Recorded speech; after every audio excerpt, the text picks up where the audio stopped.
Stand and say the Pledge of Allegiance and prayer. Mark, you mind leading us in prayer real quick? Yeah, please bow your heads and pray with me. Dear Lord, we come before you this evening thanking you for this beautiful day that you've given us, and we thank you for the blessings that you give us every day. We ask that you continue to bless us in our lives, and we ask that you watch over our meeting this evening and guide our hearts and minds to make decisions that are in the best interest of our water system and its members. Lord, we ask that you watch over and protect our military men and women, first responders, all those that work to keep us safe and free every day. We ask these things in Jesus' name. Amen. Amen. And Mike, can you lead us in the pledge?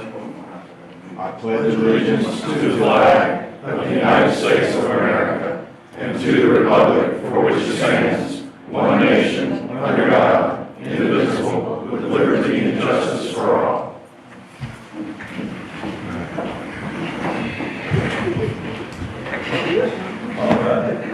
All right. There we go. We do have a quorum here. We have all the board members present, all 7. Audio and video recorders are in use, and if you want to speak, please fill out the member forum sign-up sheet to address the board, which is on the table out front in the lobby there. All right. First item on the agenda, we're going to approve the minutes and transcripts. June 18th, the regular meeting, minutes and transcripts. June 18th, the closed executive meeting, minutes redacted and unredacted. And the June 28th, business action without a meeting, the Holland Bar Water System Insurance Renewal Package Policies. I make a motion to approve each as presented. Second. I have a motion and I have a second. All in favor, please say aye. Aye. Any opposed? Hearing none opposed, motion passes.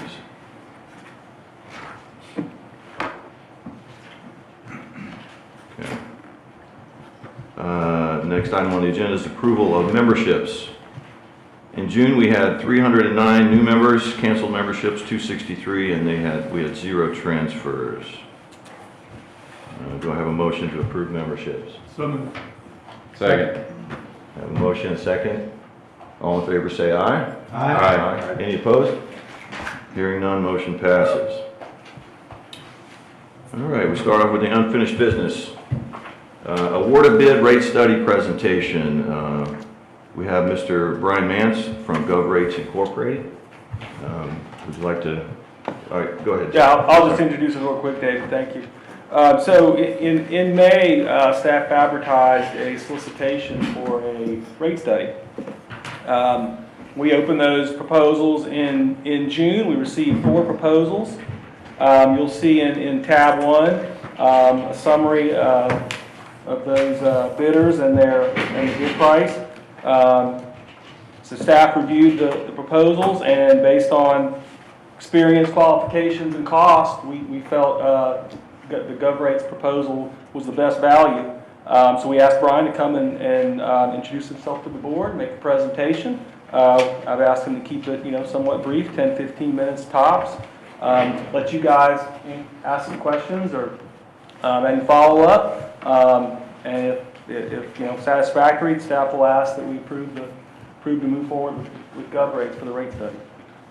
With that, I'll turn it over to Brian. Well, good evening, members of the board, staff, and also members of the public. My name is Brian Mance from GovRates, and I'm happy to be here to talk a little bit about our firm, give a brief presentation about our firm, and also about your utility rate study. To just give you an overview of our firm, we are headquartered in Florida. We are registered as a municipal advisor. We do have national presence. We've recently performed rate studies in Alaska, California, Colorado, Michigan, New Mexico, and Oregon, as well as in Florida. And we do have a core principle of offering exceptional customer service of value, meaning the higher or at least the same quality at a lower price. This kind of summarizes our project team. If selected, I would be your project manager and would make sure that our overall goal would be to try and exceed your expectations. But I am supported by Jenny Mance and also rate consultants and rate analysts as needed. Just some highlights of our team. Like I said, we are headquartered In Florida, we do have a lot of utility industry leadership, which I'll talk about in a few minutes. I'm a certified management consultant and a certified government financial manager. We have national experience, but also I've worked with hundreds of Florida local governments too. We do have, we do bring a lot of things to the table. As far as utility industry leadership, I've been involved in the two manuals of practice that are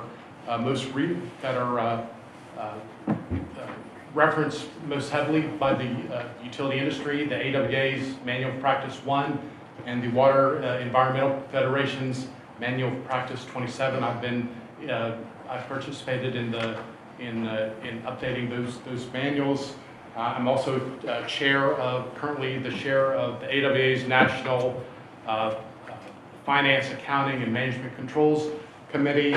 I teach at national and state conferences. Yeah, like I said, we probably have we bring a tremendous amount of utility leadership to this to Holly Navarre. Like I said, I've worked with hundreds of Florida local governments, and we do have a long history of completing projects within budget. And as I mentioned, we would work to exceed your expectations. And I talked about regularly teaching in community at national and state conferences. Your study, the most qualified and experienced people would be working on your study at all time. You would be working with company owners, so obviously we have an extra incentive to make sure that you're satisfied and you're happy, and that we address all of your concerns. No delegation to junior analysts with limited experience. Our financial modeling is fast, efficient, and focused on the big picture. We also consider that we offer 24/7 customer service. We've worked with clients on evenings and weekends. I've had clients that have been stressed out over something over the weekend, and we work with them. So we'd like to say one of our core principles is to offer outstanding customer service.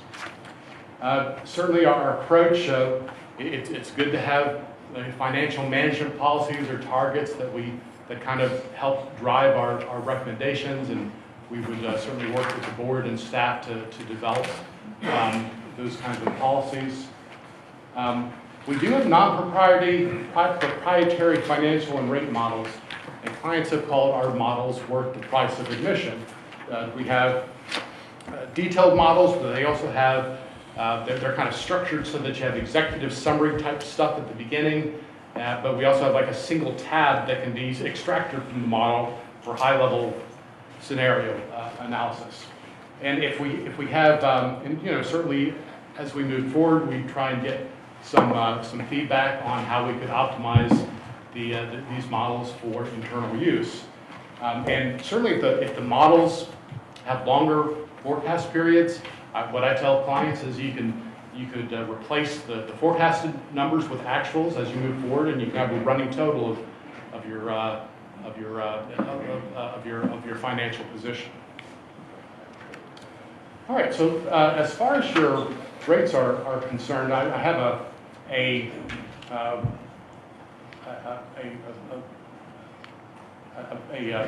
comparison here at a usage of 5,000 gallons. As part of the study, we'll be able to have all kinds of fun statistics about your customer usage trends and what the average usage is. But 5,000 gallons is certainly a very common usage level within the state of Florida. And you can see right now you're at $81.61, which is pretty close to the average of others. To give you some perspective, a lot of utilities say, oh, we don't want to be like Flint, Michigan. Well, prior to their famous water crisis in 2015, they charged $144.87 for 5,000 gallons of water and wastewater service, and they're a much poorer community than this one. There are so compare $144.87 to $81.61. Your rates right now are affordable by any utility industry standard. There are some utilities in Florida that actually do charge more than $144.87, but I didn't want to call them out in this presentation. But a rate or a bill comparison is not a report card on how well a utility is performing, because there are just so many different reasons why rates differ among utilities. If your customers are spread out, it might be more expensive to serve them. The level of capital improvements, your water supply, is your water supply fresh water or is it brackish water? These kinds of elements all contribute to the what the rates that you have to charge. And a lot of times when you see utilities that are on the low end have lower rates, when you do a deeper dive into you see that maybe they haven't raised rates in a while and they've been kind of kicking the can down the street and not proactively reinvesting in the system, and that you can do that for a while, but at some point you have to catch up. When you think of like consumer price index, you can consider that to be kind of a permanent increase in costs that has to ultimately be passed through to customers through rates. And that's an important consideration. Oops, I think I'm going the wrong way.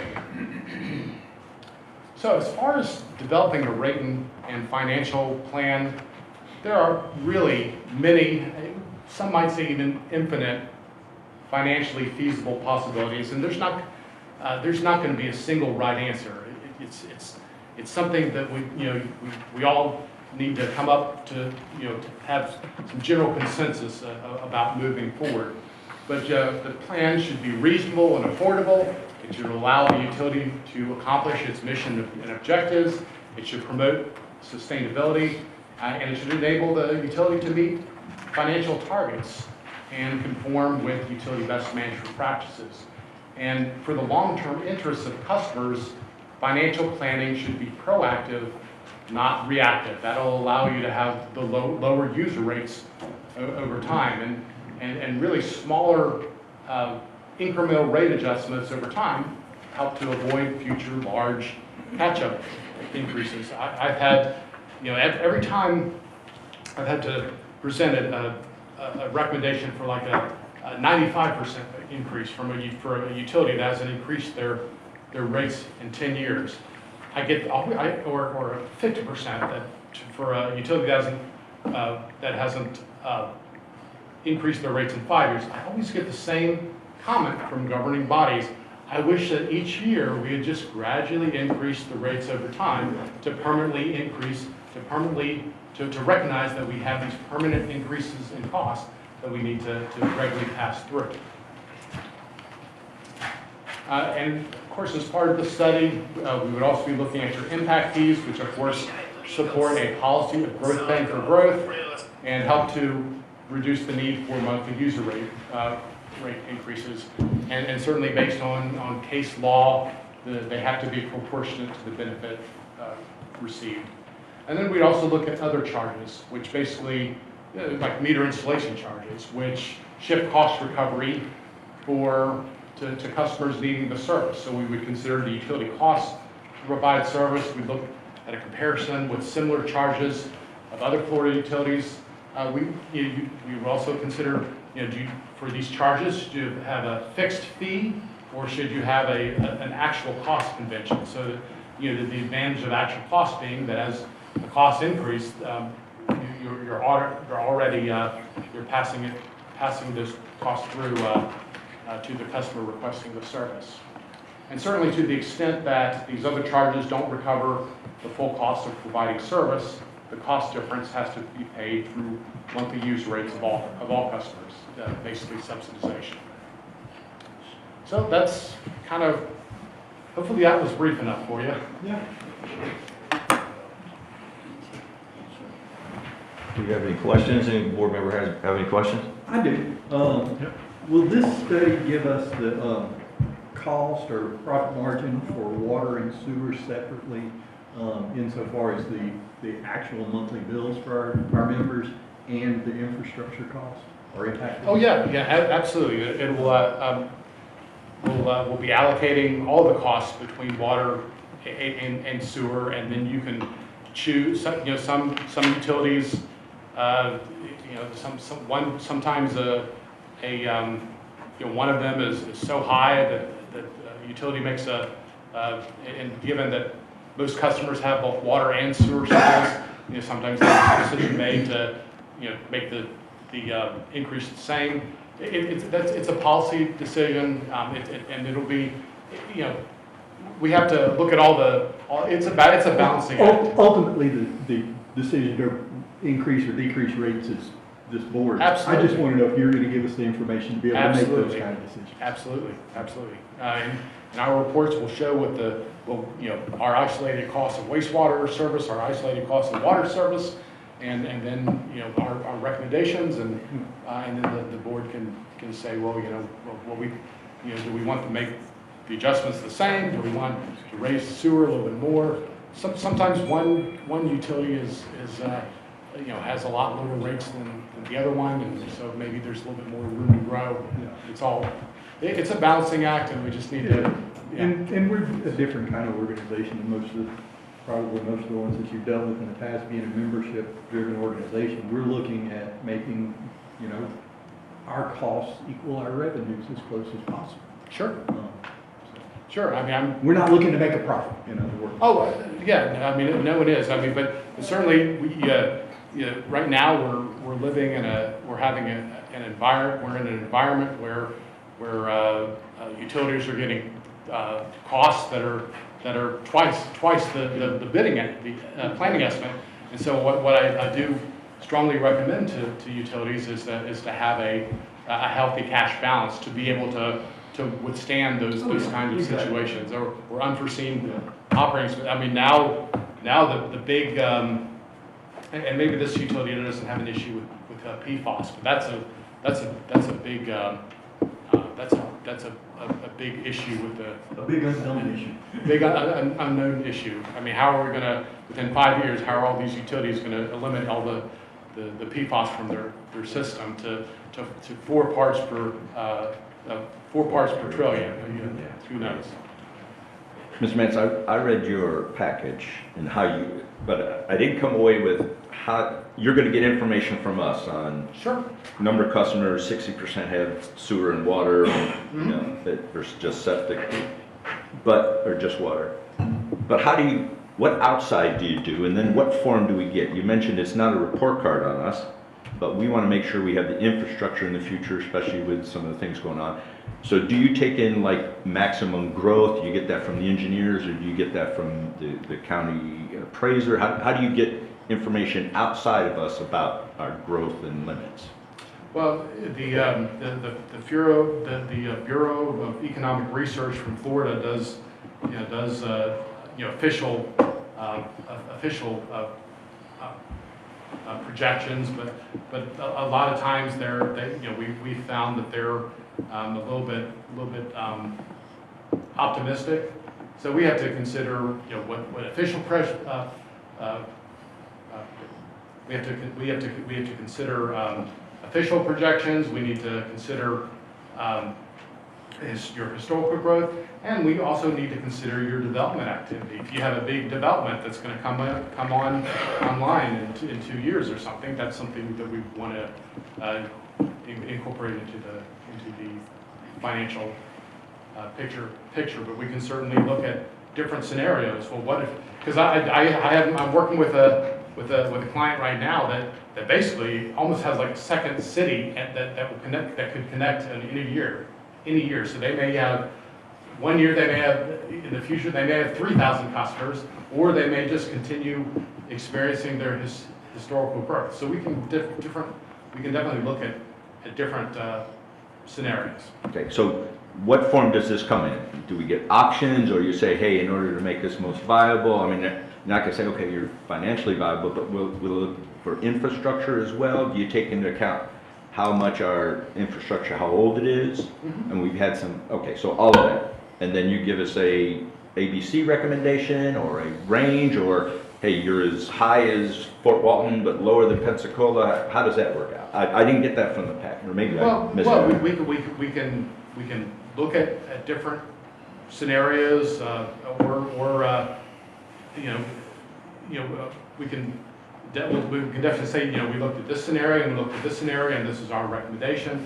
I mean, like I said, in the end, we're here for you and to support your decision making, and whatever you'd like to see in order to be comfortable with your decision making, we'll give you those the kinds of options that you request. Thank you. So tagging on a little to what Joe just asked, for what you proposed and the price that you proposed, are we getting a study? Are we getting a model that we can use in the future on our own? Yes. We're getting both? Yes. Which? Yes. Yes, we're getting both. Mhm. Study, and in the future, we won't need you.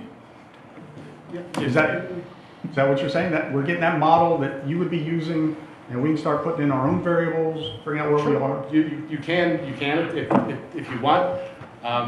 Sometimes you could definitely do these analyses in-house. Usually where I come in is, someone that has experience throughout throughout the state, know what others are doing, know what kind of, the utility industry likes to see is in terms of performance. So, that kind of experience is built into the recommendations. Okay. So you talked about a non-proprietary model. Mhm. Are we going to have that model Sure. delivered to us when you're gone and we've got it? Absolutely. Okay, so I'm good with that. Where was I going? So I guess it's in you don't know what you don't know, but I mean, the boards in the past, not the boards, the staff in the past has made these recommendations. What do we need? And we go on the budget. This is what we need to do. Here's where the rates have to be. So I'm curious, is your study going to detail, so I expect this study to say, this is what we recommend. Mhm. What I'd like to know is it also going to contain, here's some of the things that you have not thought of, or why we are coming up with different numbers than your staff did? That's what I like. Is it going to include that? Yeah, and we like using charts and graphs and showing, well, this is your projected reserves. This is your the projected coverage on your debt. This is the projected affordability of your rates. We like, I think, like I I may said, not have asked the question as succinctly as I want to, so I'll start with Jeff and we'll go to Phil. So we have a process, I'm assuming, of, okay, how do we build up the rates? I'm wondering, are they going to have access to that process so they can go through and say, you might want to do it this way or that way, and that's why we're recommending this approach? Yeah, it will certainly be a collaborative effort, but I guess the one thing I wanted to add is the one thing he won't be doing is telling us what projects we need to do. That comes from us, that comes from Phil. So we tell him what we need, what our system needs, give him the cost for those things, when that cost needs to happen, plugs that into the model. So that's how I see What's that he happen. not going to give us, you said? What Phil gives us is? What projects we need to do. Okay. He's not looking at capital projects. We're telling him we need to do X, and it's going to cost Y, and then he plugs that into the model. So that's how that collaboration will work. I'll just add, to get to Joe's point, the rate increases for the last at least 10 years have just been across the board raises. To Daryl's point, Daryl got to a big issue. What he does is not going to result in here's the answer in this document. It's first going to result in a presentation of, here's the breakdown of everything. Here's what your real costs are. Here's what your, where the money is being spent. And then the board is going to have input into what the final answer is. He's just going to present you with a significant amount of information that you haven't seen in a long time, the board hasn't seen. Well, and that's my point we discussed earlier is, when was the last time we did a rate study to make sure that we were on track? And nobody could say 10, 20, even Daryl Well, couldn't remember. there's a rate study done every single year when you raise rates. Got it. But that's us with budget and trying to, yeah, that's not somebody looking at at industry standard, or, you know, others, our neighbors and all He that is stuff. gonna break it down significantly different than what you have seen. Check. One more question, just to kind of expand on what Tommy asked. How often do you recommend, or how often your normal clients have an update to the product that you provide? In other words, you're going to give us the model. Obviously, we already discussed it. We'll be able to plug numbers in. But through time, that model is going to change. How often would you do your customers normally have you come back in and do a new study? Well, you know, I would say that the default recommendation would be every 3 years. But if you're, you know, like that client I was talking about, that, you know, where one year they might suddenly have 3,000 customers. Yeah. They have, and I've actually encouraged them not to update it every single year, but they say, well, no, there's so many uncertainties, we want to update. But yeah, that's the standard every 3 years. But like if you're, you know, if we, and I'm not sure that this will happen, but like if you were to materially change your rate structure, there's going to be a customer response to that, and that does need to be monitored either internally or so that kind of change might warrant another look sooner. Like I said, every 2 or 3 years is probably a good default. I'd say every 3 years would be a good default. Would this be something that we can put online for our members to see and read? What's that? The report? Yeah, your report. Sure. Oh yeah, absolutely. And a lot of cities or organizations publish that online, so that you know, and you know, I just had to get yesterday, last night, I was dealing with a stormwater increase for the city of Deltona, and the city commission kept saying how much they wanted a lot of disclosure online on where that money was being spent and stuff. So yeah, your website is a really good portal to communicate with your customers, obviously. Hey, Brian, how long do you think do you estimate this would take, the study? Well, I think the plan in the request for qualifications and proposal wanted to have it done around December. So that's what it said, and we'll see. A lot of times the ability to complete a study, it depends on how quickly we can get the information. I can tell you that, you know, internally we're very fast as far as modeling and being able to put a big picture together. But you know, if you don't like the answers, then, you know, what can you do? You might have to, you know, reprioritize some of your capital spending. It depends. It depends on how important certain projects are to you. And it's in the end, it's a balancing act. But I think, you know, based on, for example, the Environmental Protection Agency considers 4.5% of median household income to be kind of the affordability threshold for water and sewer bills. And, you know, from what I can see, we're going to be well below that. So I think any financial and rate plan that we develop is going to be considered affordable by utility industry standards. And, you know, in the end, you got a mission to produce, you know, safe, reliable, uninterrupted service, and, you know, certainly, you know, we've got to make sure that you have the necessary capital in the plan to be able to accomplish that. I have a question about the impact fees. You mentioned it will include a study of our impact fees. Sure. Okay, so our biggest challenge, I think, with impact fees is that you know, we've got a lot of infrastructure projects going on, and we're looking for, you know, how do we pay for that additional infrastructure that's needed for each new home that's built, each new business that's built. Right. But the trade-off is, you know, there's concern that impact fees may be too high, higher than other utilities charge. Do you do a comparison with our impact fees with what other utilities are charging, and you know, and then balance that between what we actually need infrastructure-wise and how much that additional,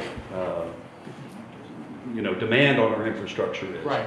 Yeah. Yeah, absolutely. We'll have a comparison, and you know, a lot of utilities don't, you know, they don't want to have the highest impact fees in the land, and so our objective would be to kind of give you the maximum amount that we think you could charge, and then you can make a decision as to what amount you actually that you actually move forward. I can tell you that you know,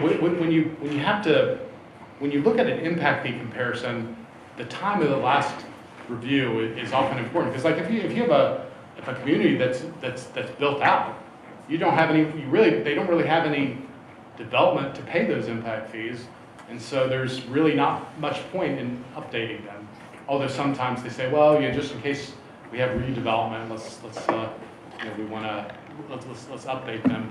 But so yeah, I mean, it has to be taken in a grain of salt. I can tell you that the cost of wastewater treatment plant capacity has skyrocketed over the past couple of years, and you know, I was working with a client, and if we were to really right-size their wastewater treatment plant to what it should, you know, based on what its actual projected cost is, their impact fees would be $3,000 higher than what anyone else is charging, and we didn't really want to go there. So it's about that's another balancing act, and as you know, impact fees also, you know, they affect the cost of the house. But yes, to answer your question more succinctly, yes, there will be a comparison, and we'll give you the information on what we consider the you know, to be you know, the maximum reasonable amount that you can charge, and then the board can make a decision as to whether to go with that amount or something less. And you'll give us, I guess, the theoretical cost. Mm-hmm. Yeah, and that's the you know, that's something we have to consider is you know, how much your a treatment plant, how many equivalent residential connections can a treatment plant serve? I mean, you wouldn't have 100 customers pay for a treatment plant that you know, that can serve 2,000 customers. Yeah. That wouldn't survive a challenge in court. Yeah, I'm getting more to the, okay, we've got a 3 million gallon per day plant, the, you know, replacement cost / the historical cost of that's $50 million. Sure. This is what our per gallon charge is, you know, this is what our per gallon cost is, so this is what the impact fee should be. Yeah, we normally look at the historical asset costs, and then we also look at your capital program and what you're planning, you know, the upgrades you're planning to do, or any kind of expansions, and then we kind of put them all together to come up with a recommendation. And we have to consider your level of service, you know, whether it's 200 gallons per day, 300 gallons per day per equivalent residential connection, that sort of thing. Real quick follow-up on what you said about one client would have had a $3,000 higher impact fees, you know, going straight by, don't remember maybe Yeah. the model, but you didn't want to go there. My question is, were they told that? And a follow-up would be, are you going to tell us that if, hey, here's what it should be, but we don't think you can afford that, this is what we're recommending? So I'm wondering, how do we get the recommendation? Is it going to follow both? In particular, were they told that? We will tell you what we think the maximum amount you can charge is, and then you can decide whether whether, even if it's the highest in the land, I had one client that, will say, someone's got to be the highest. And to, obviously, if you can justify having the highest in the land, that certainly puts less burden on the, on the user rates. Okay, so I apologize, I asked a couple of questions, but I didn't hear an answer to the one I was really interested in. Did you tell that other client that Yes. should have been $3,000 higher is what your initial thing Yes. came out to? All right, I'm happy with that. So, anybody else, questions for him? I mean, I got some for staff or Jeff, but not for Brian. Brian, right? Oh, Right. okay. Okay, so we received 4 proposals. 2 of them I can see, obviously, not, but, they're in the unreasonable range, I would say, assuming the other 2 met all the requirements. I'm assuming Brian Galbraith's did. The other one, I mean, is there a reason, or what was the reason? Were they just non-compliant? The one that was below Galbraith's? Yeah, I mean, if that was in our package, I missed it, so that's. No, we didn't include all 4 submittals.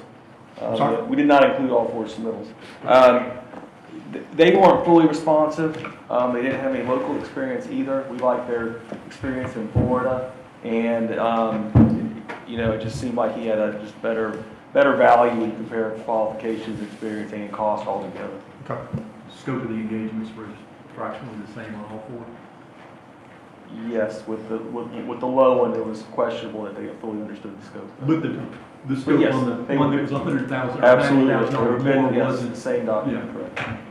Correct. Okay. Yeah, I like the fact that you guys do a lot of business in Florida and that your office is in Florida. I think this is going to be a lot of really good information for us. Again, these are just recommendations. Nothing's in stone until the board votes on it. But it's been how long since we've done a study, and I think it's. I hate to spend the money, but I think it's warranted at this point. More questions from the board? I'll make a motion that GovRates perform a utility and rate fee study as their proposal for their not to exceed amount of $29,000. Second. All right, I've got a motion and a second. Any other discussion? Just a quick question for Jeff, I guess. It doesn't exactly say that's what we were going to do tonight. Was that the intent? That was Tonight? absolutely the intent. Okay. All right. My question is, for staff, when is the last time we had our impact fees looked at or changed, or what has it been, 10 years or more? We argued over when Yeah. the date was. Clinton thought it was 2010. Emerald is thinking 2011. Okay, well, there you go. I thought it was sooner. I thought it was Somewhere around there. 2008, I remember the house. 2009. I remember the That house. was internal, that wasn't a third party thing, that was internal. That's correct. That was still The internal. last Right. time anything like this was done, I don't know that it's ever been done. Yeah, there you go. Well, that's my concern, is that I think it's worth it for, if nothing else, looking at our projects that we've got coming up and having an outside entity advise us on what do our impact fees need to be to cover future projects, so. Can't hurt. All right. Motion and second. Yeah, we've got a motion to award the bid, rate study presentation, rate study bid to GovRates Incorporated. I've got a motion and a second. Any more discussion? All in favor, say aye. Aye. All opposed? Hearing none, motion passes. Thank you. Yeah, we'll be in touch. Yep, thank you. Thank you for coming. Thank you, Brian. Sure do. All right, number 2, under unfinished business, we have Messy Insurance Renewal. Mr. Krigler. Yes, so we have several of the Messy insurance policies expire August 1st. We're happy to report we have all the quotes available tonight, ready to go. This is not all of Messy's insurance, but it's the majority of insurance, with the biggest item being professional liability. And really, the quotes we got back for renewals were really close to in line with what we paid last year. Last year, these policies were 28,700 and change, and renewals coming in at 29,700 and change. So basically an increase of only about $900. The professional liability went up a little bit. General liability went down, so there was some movement within the policy, but overall a very small increase. And considering what we're seeing on some of the other insurance policies, we felt like this was good news. So we're recommending moving forward with these renewals. I don't know, Phil, if you wanted to add any of that. If anyone has any questions, I'll be more than happy to address them, but we're happy with it. Yeah, I think insurance costs are skyrocketing all over the place for insurance. It For that, helps to go a with that. whole lot when you have a history of no claims. Yeah, that's good, yeah. We're getting a pretty good premium. Yeah.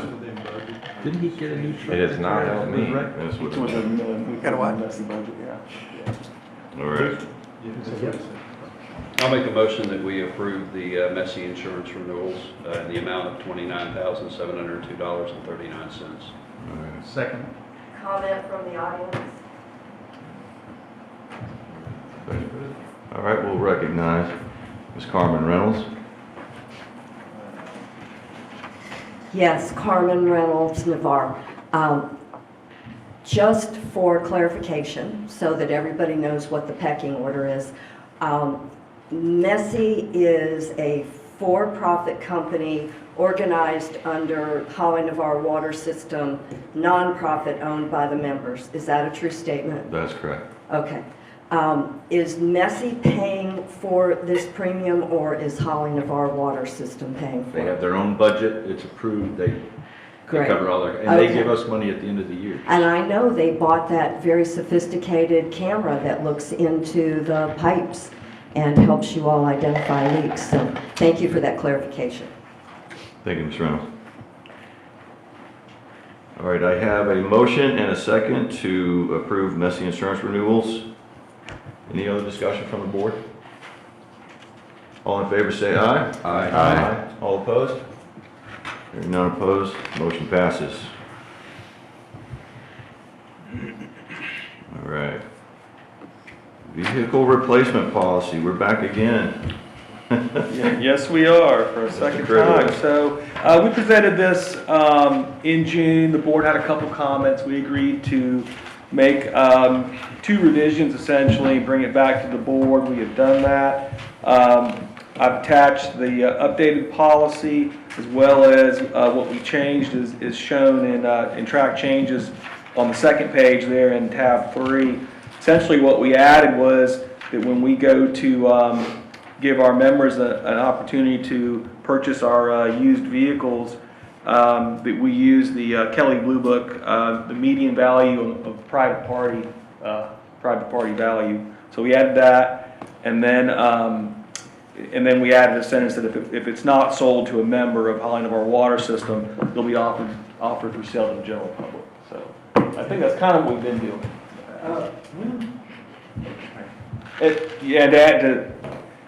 We debated whether it should be the private party value or the trade-in value.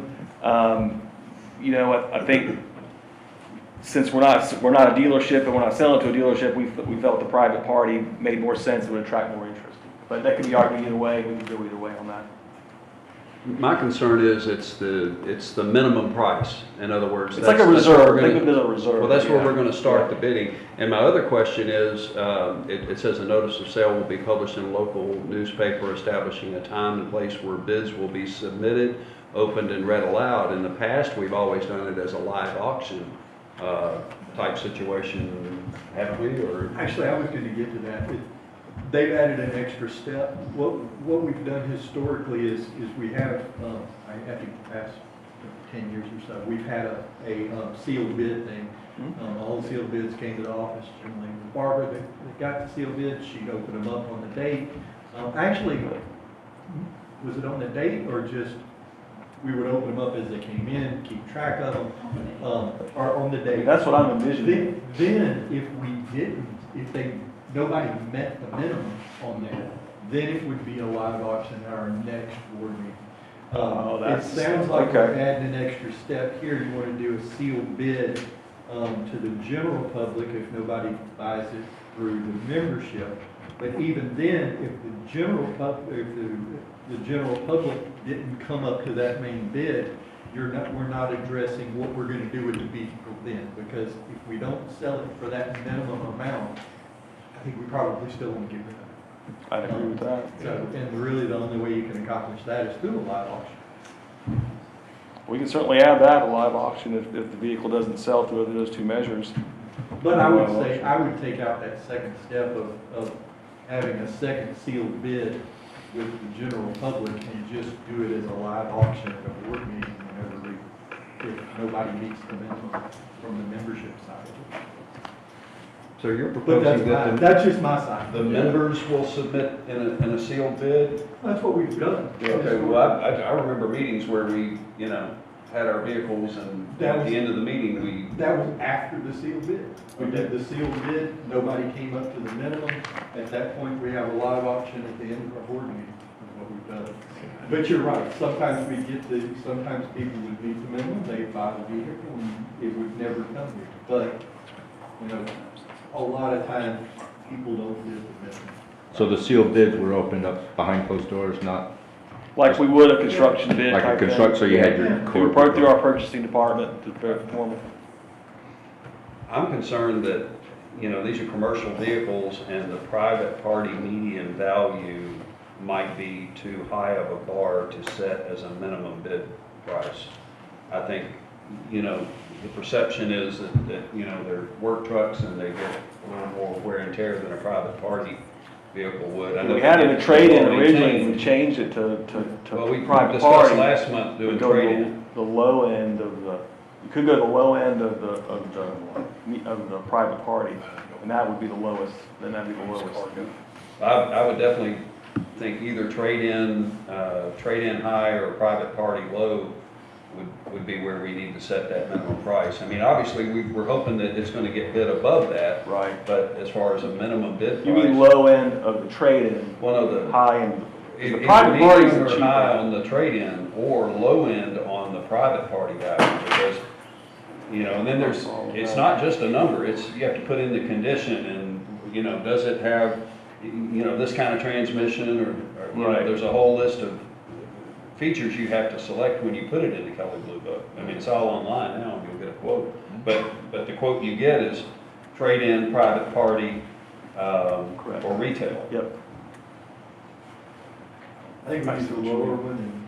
Okay, I got you. I And I understand. think You said that trade-in. we may have Jeff's saying that the private party is the lowest one, and I think you're thinking the private. No, the trade-in is the lowest. What we would get if we traded it in, I understand what you're saying. Yeah, your trade-in is I your got lower value. I understand. That should be your minimum. I was thinking of it differently.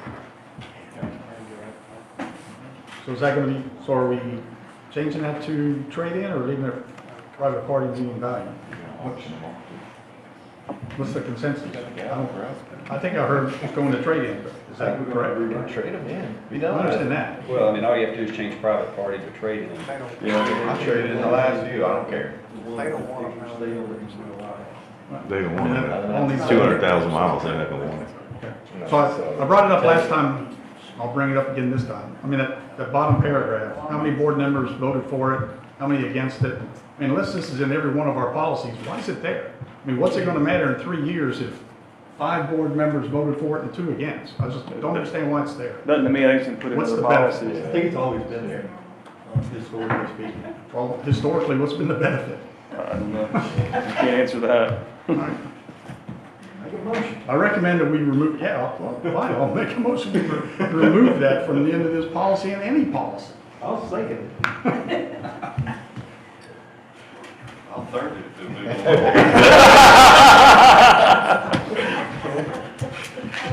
Do we need to vote that motion? Can we vote on that motion? Yeah. All right, any discussion on that particular motion? That we remove that final paragraph? I have a motion, a second, all in favor? Aye. All opposed? Hearing none, motion passes. That paragraph is gone. Did my thing for the day. All right. So it looks like we still have to do a little work on this particular, And policy, staff is yeah. thrilled. So bottom line, we're just trying to get these things moved and we at the best price possible, but the bottom line is we have to have a number in there where we can get these things gone if nobody wants to pay. And how many are Well, closed? We're still discussing this. I've got it. We're still discussing? Okay, go ahead, Darrell, I'm sorry. I would like to take I would like to change it to purchase and disposal of fixed assets, tangible personal property, whatever you want to call it. This policy needs to be for everything we've got, not just vehicles. Well, but there's not a Kelly Blue Book for, you know, But There it is. You know, or, well, whatever you want to call it. But we do need, you know, if we've got 1,000, you know, if we got a mile of extra pipe sitting out there. but this policy talks about mileage and years, and I don't think that would apply to our other Yeah, assets. I think this Yeah. one, we definitely need one specifically for the fleas, I think.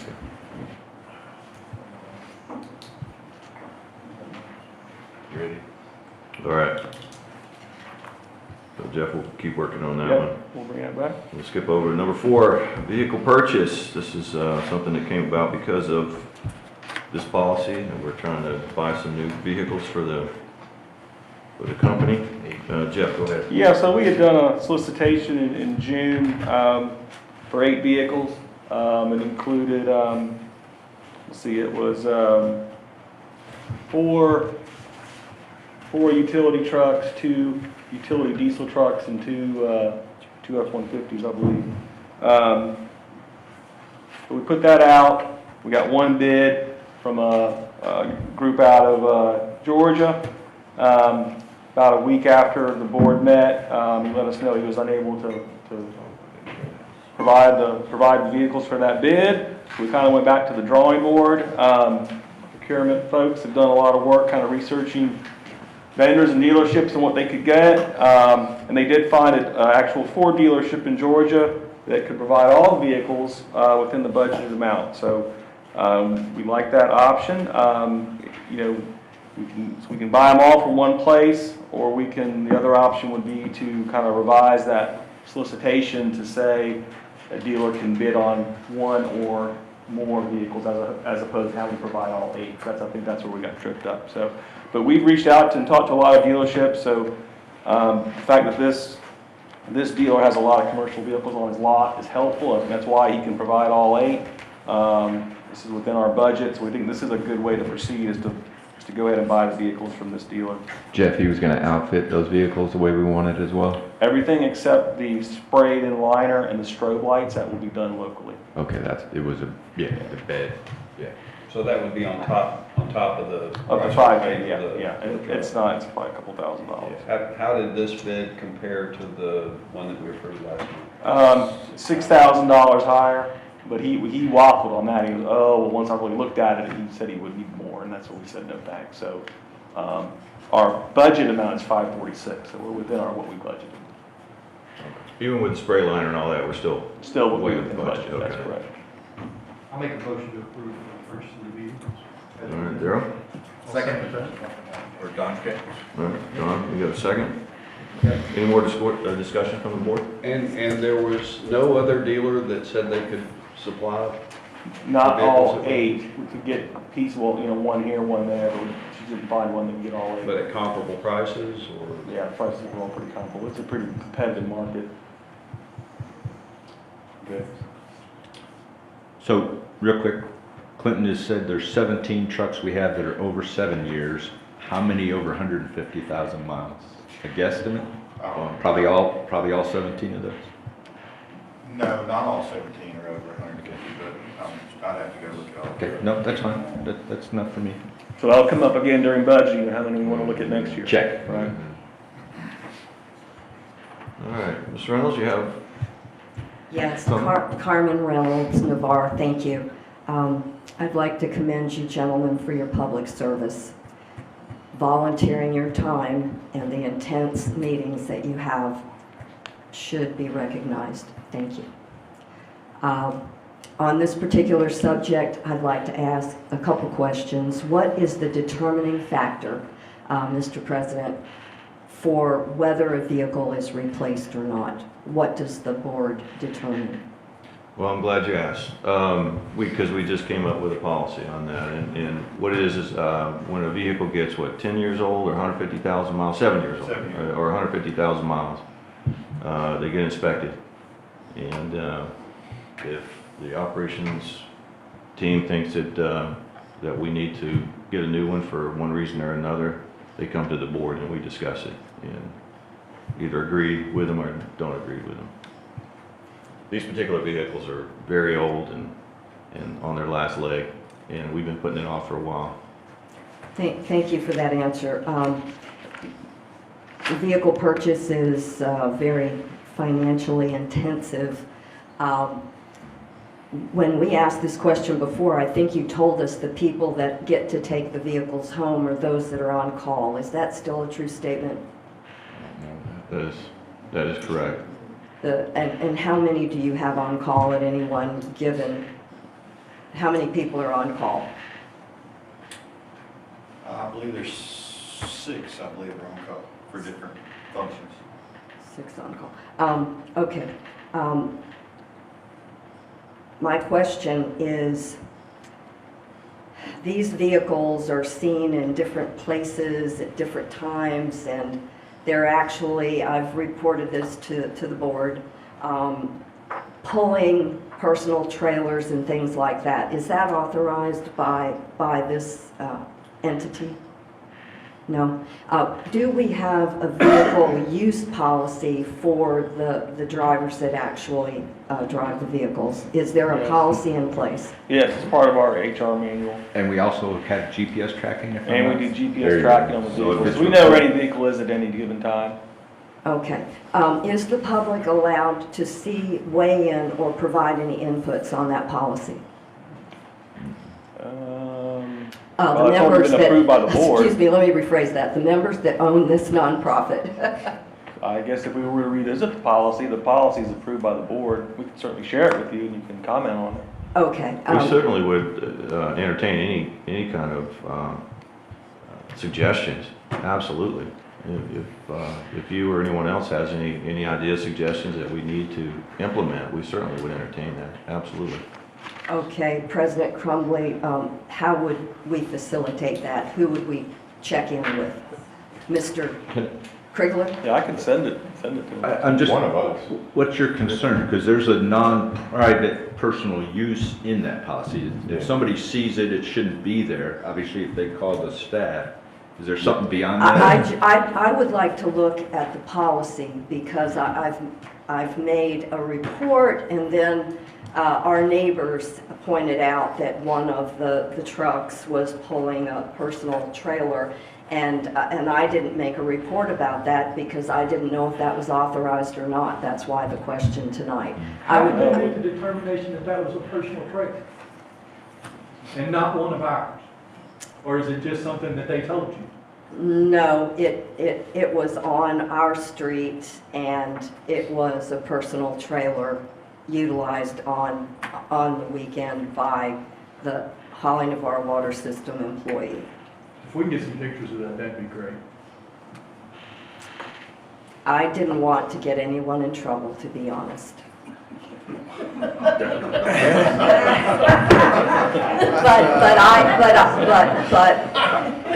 But I can clarify, and I'll get with you, Mr. Krigler. Thank you very much. Thank you, Mr. Reynolds. All right.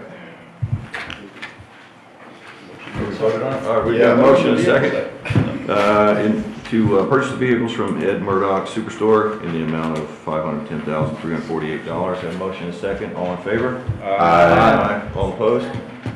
Hearing none, motion passes.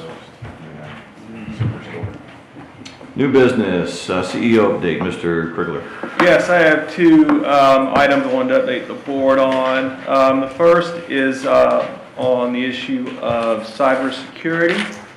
We've identified a program that's put on by the Cybersecurity and Infrastructure Security Agency, CISA.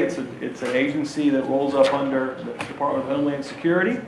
They have a special program just for water utilities that does cybersecurity assessments. We have signed up for that. So over the next few months, they'll be doing some testing of our networks. And actually, we have a briefing coming up in a week. I've invited Director Campbell, since he's an expert in that field, if you would like to attend, and we certainly can have any other board members that would like to attend. We can discuss that as well, and we'll share the results of that as well. So this is a real hot topic in the field these days. So we think we need to stay up to date and protect especially our SCADA systems as much as we can. So we're moving forward with that. The other thing I want to update the board on is it looks like we are going to be successful in being funded on our septic to sewer project that Santa Rosa County is putting together. This is the project around the Tom King Bayou area. This is an NRDA pot of money really related to the Deepwater Horizon oil spill, believe it or not, which was a while ago now. But this is being administered by DEP. It looks like it tentatively looks like around $3.5 million grant. There does not appear to be a match requirement. And we do not have to make any concessions with our system capacity fee. That does not appear to be a condition. Now, as far as what the next steps are, we do have to enter into an agreement with Santa Rosa County. We have not seen that language. We don't know what's in that. Certainly will review that. We'll review that. So it's good news, but we need to see what's in the agreement, make sure there's no strings attached that we have concerns with. So pretty much in maybe next board meeting or in the near future, you'll be seeing information on that. But we are excited to be able to move forward with that project. We've been talking about it for a while. Real quick, Jeff, 3.5 was the whole county's allot, or was that That's our project. for the county? And that covered how many houses up there at the bayou? I remember it's 194. It was right on the East Bay, right? North and south 399. Got it, because of the water in the Oyster Field. So that's the amount of funding we were asking for? That's what we're going to do. It was a full, if you remember, it was a full county project. They did about 5 or 6. Yeah. Some of Holly by the Sea was included on it as Yep. well. They didn't make the Yeah, cut. Pace Water System had some stuff in there, so their utilities had some. Yeah, cool. Okay. Thank you, Jeff. Director's update, Finance Committee updates, Mr. Lowe. We have continued our trend of this year so far, being slightly ahead of budget on revenue and slightly below on expenses. So we're doing good there. Nice. Mr. Lynchard, capital improvements? Moving right along with everything. It's all in budget right now, just moving forward with the project. There's not a whole lot to report there. All right, budget, O&M, Mr. Campbell? Rob covered for me. I was out on a business trip. Okay. Santa Rosa Regional Reuse Project, we have a meeting next week for pre-construction meeting for Phase 1B, and Phase 1A is coming along. The next one is the Club of Hidden Creek Management Board, Mr. Linnell. Yes, so I apologize, I didn't make last week's meeting, had something come up, but so I'll let Jeff fill in anything I don't cover. I'm going to cover financially. Financially, they're continuing to exceed the budget a little bit. Went up net profit another $50K last month, a little over $200K for the year so far, and spray field expenses are about 86, so they're about 116 over and above spray field expenses now on the net profit side. Aside from that, I'll let Jeff follow up. Anything else that you feel they need to know? Yeah, I'll just echo Don's comments, some really strong June and July numbers. You know, golf play is seasonal, and it started out real slow in January. It's basically a lot of weather-related attendance, but really June and July they picked it up. Of course, it's still in good condition, so they're doing well out there right now. And then we spent a good time talking last week about some of the just miscellaneous repairs we need to make out there. We know we got to paint the back of the building, the maintenance, the clubhouse that faces the golf course. We want to get that painted. Just a couple other miscellaneous repairs that we want to, now that we have the time and kind of have the funding available this year to make some of those improvements. So, Jeff, real quick, that underbelly of the cart path on 9 that's going to collapse I know you've moved it up, but when are we gonna get some? Yeah, so hardcore we have a quote from one person. I need to go out there and look at that site with Haynes, and we're also gonna get another quote or two to comply with the purchasing policy. So he's talked to somebody, we have a plan. The thing I wanna make sure is that we get that drainage situated and because we wanna put in a catch basin and get some of that water into that sidewalk. I wanna make sure we got that in the right spot and the contractor understands what we're asking of him. So we want to get him a sketch, so something a little more formal than just a quote. He gave us a quote, but I'd hate for that sidewalk, that cart path to collapse. it's completely closed off now, and it's definitely time to fix it. So we have a plan. Thank you. Okay, the Fairpoint Regional Utility System, Mr. Crickler. I don't have any new updates on Fairpoint. It's been fairly quiet up there. And Mr. Phillips, Municipal Engineering. Life is good. I don't think I have anything other to report other than the insurance. Always got your insurance done. All right, number 3 on new business, we have finance review of May 2024 financials. Mr. Crickler. Thank you. All right, I'll let Ms. Barbara talk to the financials. Rob hit on the percentages, thank you for that, we're doing pretty good for the month. Total revenue was $1,231,515. Total expenses for May was $1,025,211, and with the net income of $206,304. So overall, we are doing pretty good for the year. Everything on budget. Anybody have any questions for Barbara? All right. So the staff recommends we approve the May 2024 financials. I'm sure everybody had a chance to go over it. Do I have a motion? So moved. Second. Okay. We have a motion and a second to approve the May 2024 financials.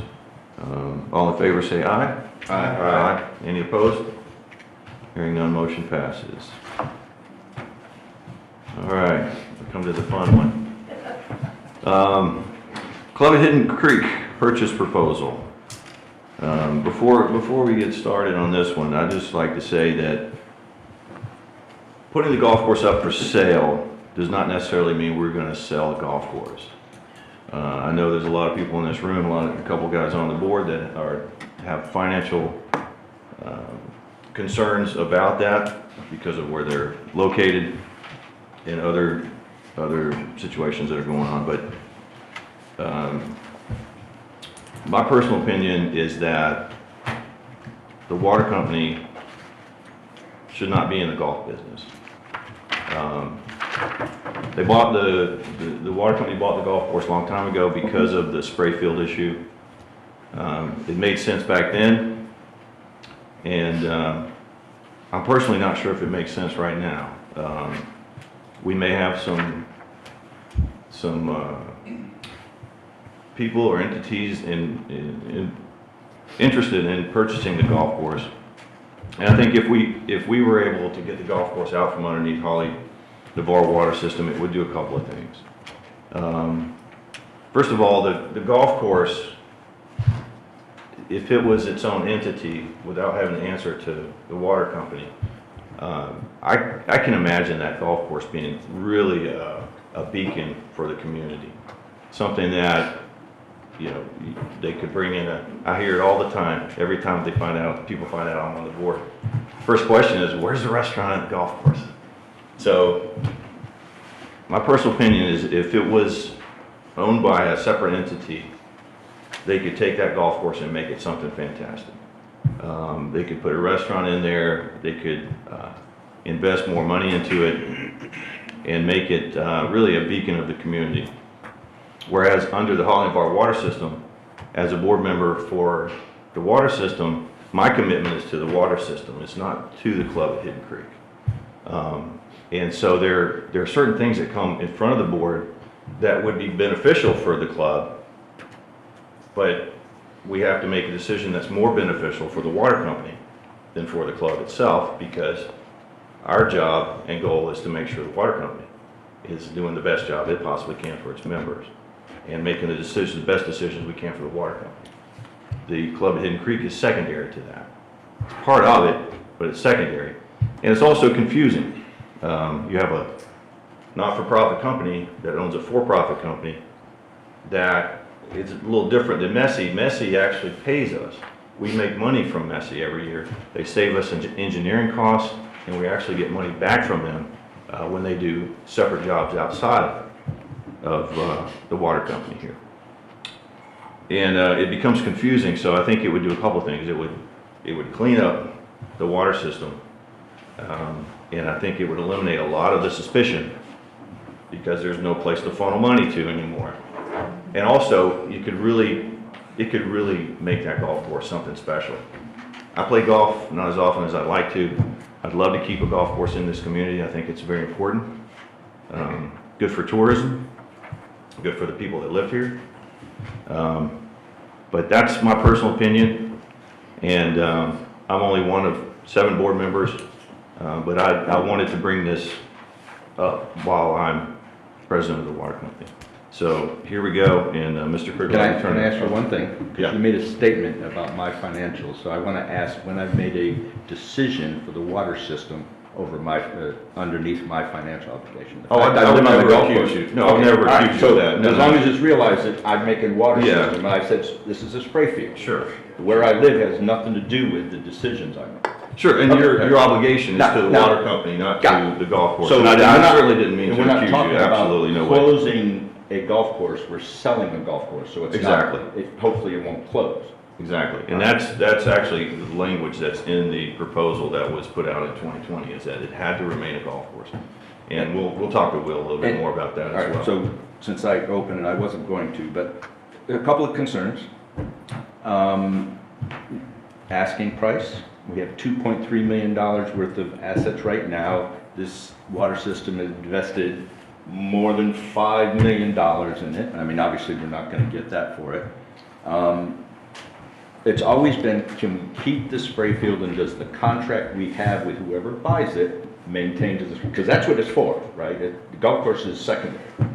And the fact that now the golf course is actually paying some of the spray field costs is a good thing, where in the past it hasn't necessarily done that. Right. The only other thing I don't know that we're looking at is we do combined income taxes. So if we do combined income taxes, Messi makes a profit, and because of depreciation, the Club at Hidden Creek doesn't, right? Cash profit, but a loss depreciation tax-wise. So I would like to know, what is the difference of that Messi would then have to pay in taxes that now the Club at Hidden Creek covers by their loss depreciation? So I'll stop there until I give somebody else a chance to, because in the past, this club has been offered to Holly by the Sea for $1. It's been offered to other people for $900,000, and there may be a golf course, maybe not, maybe 9 holes. So we need, and the engineers keep telling us, all that whole land for our 1.19 million gallons. And even with Eglin, there's still that need because of our growth. So I just want to protect that spray field. Absolutely. Joe can move wherever he wants, but. And it's certainly, that was also part of the terms and conditions back in 2020 when they put the club up for sale. And I would, again, we'll talk to Will during this conversation and make sure that we're protected, because I agree with you. I think the main thing is that we maintain the spray field, we maintain the easements on the spray field, and we make sure that is continuously a golf course for as long as we need it. So I'd like to follow up. Can't contradict anything you said. I think the package that's in there is good. Needs to be updated for 2024. A couple of things I'd like to mention. Personally, I don't think this board has invested $5.8 million in the golf course. They threw $5.8 million at the golf course and did not demand a return on investment. It didn't happen. Rates were the same for 9 years. So I'm not saying the money didn't go there, but the previous boards did not manage that golf course. So now $5.8 million to me is it's nowhere. It was wasted. It went there, but there was no demand on, what are you going to do for us with this, since we've given you $5.8 million? The course is slowly turning the corner. I think, turned the corner. It's always depending on weather, but that aside, I just think it's the wrong time because Eglin is not open. I'll say that. That is my main concern. You know, in a year and a half, I think that's optimistic, but in a year and a half when Eglin opens, or 2 years, or whenever, you know, until it's open, we have to have that available as spray field.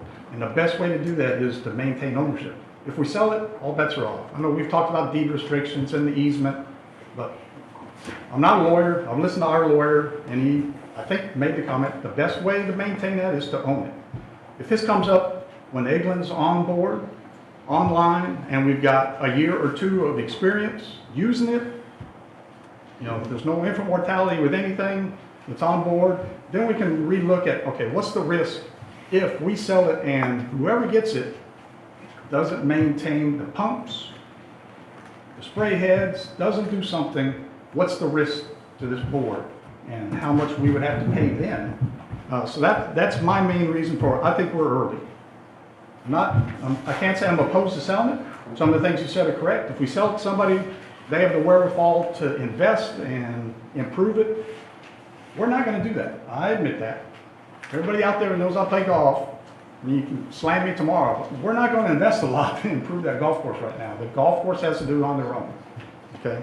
But until we have Eglin open, I just think it's a risk we do not need. That would be my position. We had a meeting, an executive meeting last month, and I believe our attorney said that we have the ability to put deed restrictions on a property whenever we sell it. And those deed restrictions are ours. We can release them, we can keep them. But ultimately, it's this board that decides. Even if we've sold the property, we have deeded restrictions. Those deeded restrictions will say that we still get to spray water out. I'll go further. As far as I'm concerned, we need the ability to spray 1.19 million gallons somewhere. It's there right now. We need to protect that right. Beyond that, I don't care if it's a golf course or not.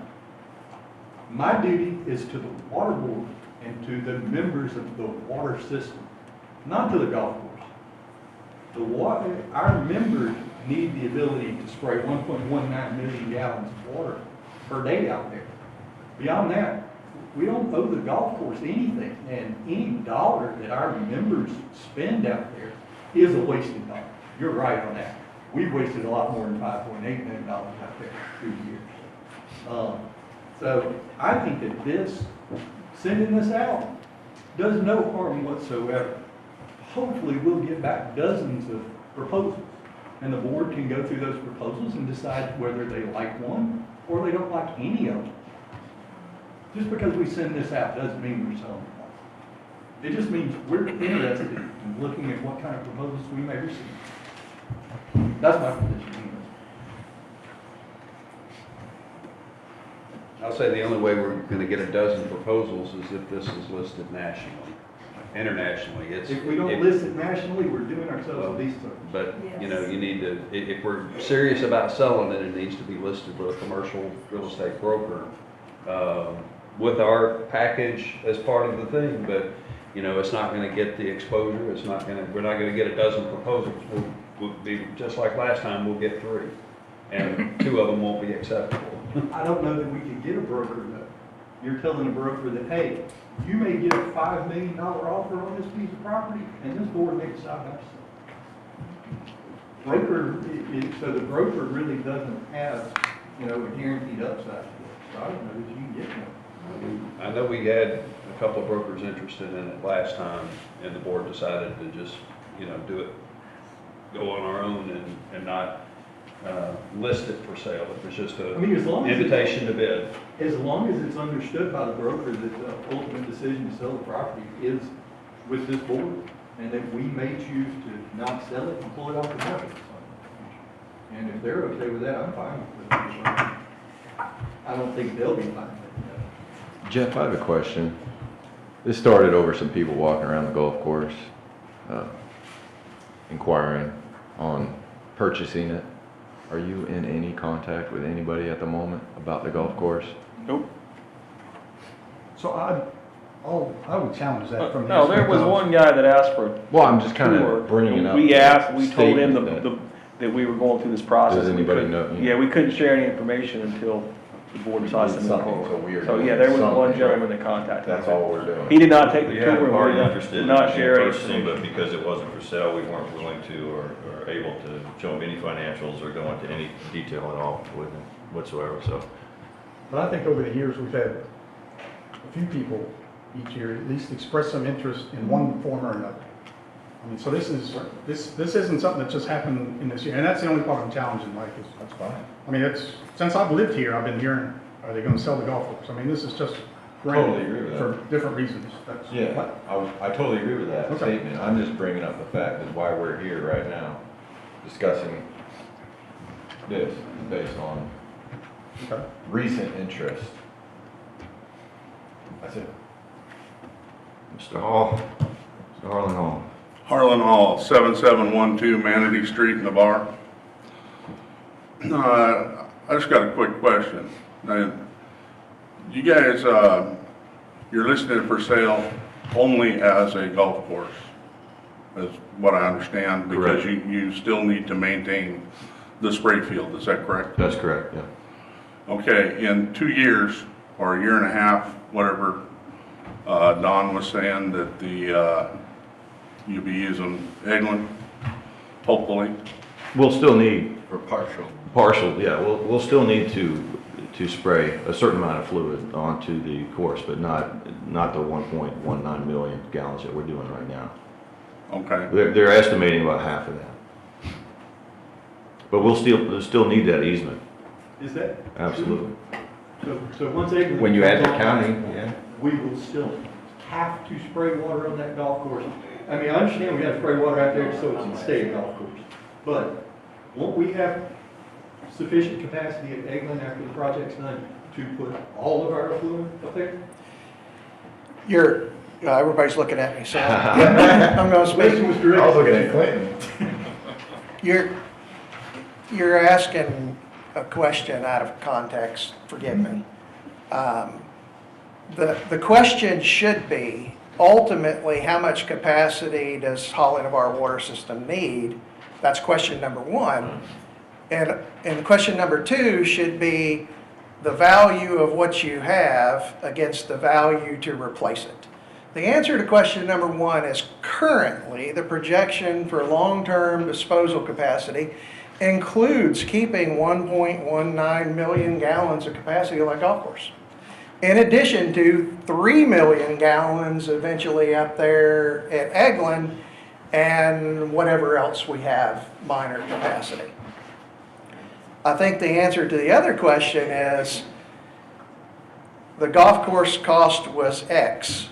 If you had to go spend 3 times X to replace it somewhere else, I don't know how you can justify that to the members. So that's really a colder, harder fact right there. You paid something, you have a sunk cost, it's paid for, it's debt-free.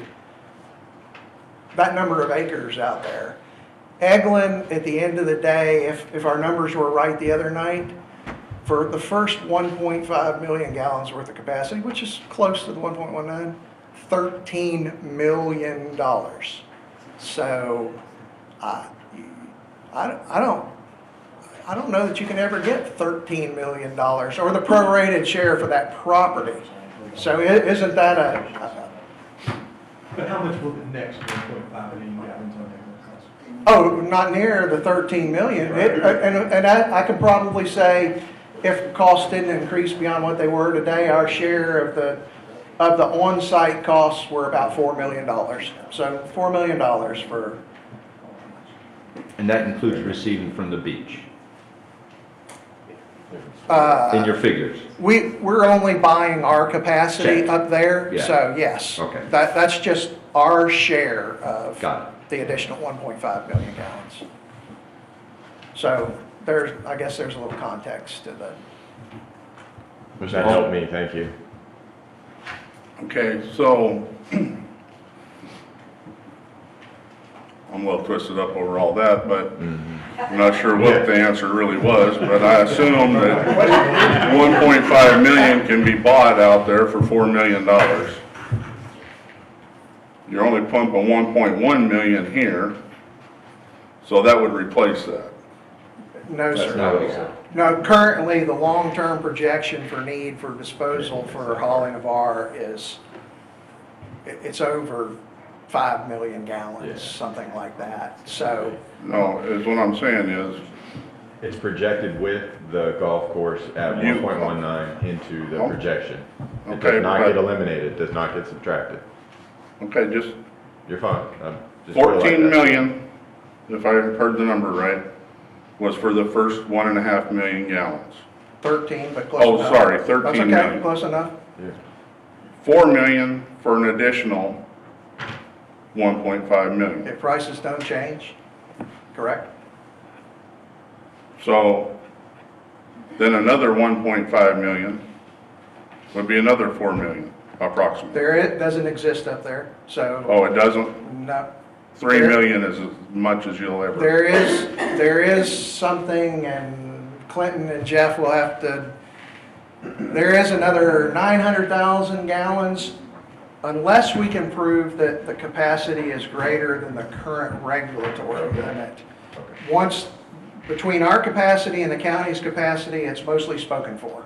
The current regulatory limit on the capacity up there is mostly spoken for. Okay. I guess what I was gonna ask is, you're tying this to a golf course which is gonna be worth X dollars, whatever somebody wants to buy a golf course for, but they also have to plan on making money off of it, blah, blah, blah, blah, blah. Opposed to what's the property worth? The property may be worth way more than a golf course, Yes, I'm sure it is. which, okay? So if we knew what the property was worth, you may be able to easily purchase property that's not prime, right where it's at, to spray 1.5 million gallons on. So I think, I don't know. I do not where you're gonna- believe, I don't know where in Navarre you're gonna find that property, and to do any more at Eglin, the Air Force has to prove it and impact their mission, so that was part of the study we did is all previously. I'm, sorry, Joe, let me finish, okay? Then you can talk.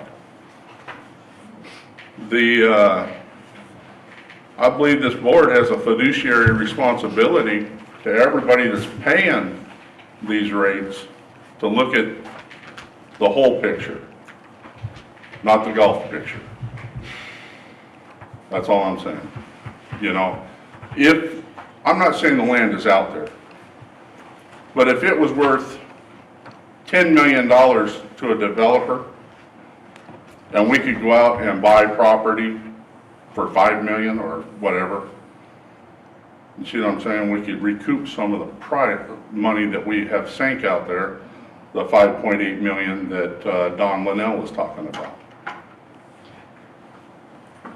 So just, Just, thank you, Mr. Hall. just a Appreciate thought. it. Just to, so we don't keep going around in circles real quick. So the proposal that was put up in 2020, I have in my hand right here, said that if somebody gave us an offer that was acceptable to the board, it would have to maintain the Claude Hidden Creek as a golf course, and we would have the easements for the spray field that we need, as long as they own that property, and if they decide to sell it, we have the first right of recusal. So there's no talk about doing away with the spray field, there's no talk about losing our ability to spray. We would never sell it if that was the case. Again, my responsibility and the board's responsibility is to the Holly Bar water system, and we need that spray field. So there would be no way we would sell it if somebody didn't guarantee us that we had easements on there for as long as we need it. So we'll go from there. All right, Ms. Reynolds. Yes, Carmen Reynolds, Navarre. Three quick things. Is there any possibility of co-utilization of the solar fields on Highway 399? We haven't looked into that. Actually, we have. They're not interested? We tried for years well in advance of the solar field, to obtain part of that property, Carmen, and all of that property, and we were not successful at being able to do so. Initially, they told us that they might be interested in a lease of the south 160 acres, and that number might be wildly off. And we were going to look at doing ribs. Holly Navarre actually completed a significant environmental study, and the red darter snail, or No, it was a Salamander. red salamander, the salamander that occupies the creek down there, even though the facilities would not have been close to the creek, they wouldn't have discharged to the creek, the salamander shut the whole thing down. Okay. So. Second, there were potential purchasers that have been at this podium before, and that deal never got consummated. So if we know who those people are, who do they contact if they're interested in weighing in on this offer? We haven't decided. Yeah, we haven't decided Yeah. to agree to sell it yet. But The other Okay. thing about those proposals is they were A9 holes, which took away, they wanted to build on the other, which the easement says is restricted from building. And there was something else. I can't remember, but it was, hey, yeah, we'll buy it, we'll put a restaurant, but I want 9 holes so I can get my money back, and that didn't meet our need for our 1.19. So I can tell you that those 3 just didn't meet the qualifications of maintaining the easement. Maybe they would change once they see the new parameters, so No, this is the same parameters that were there. I'm just telling you why they weren't sufficient for the board to move forward, that's all. Okay.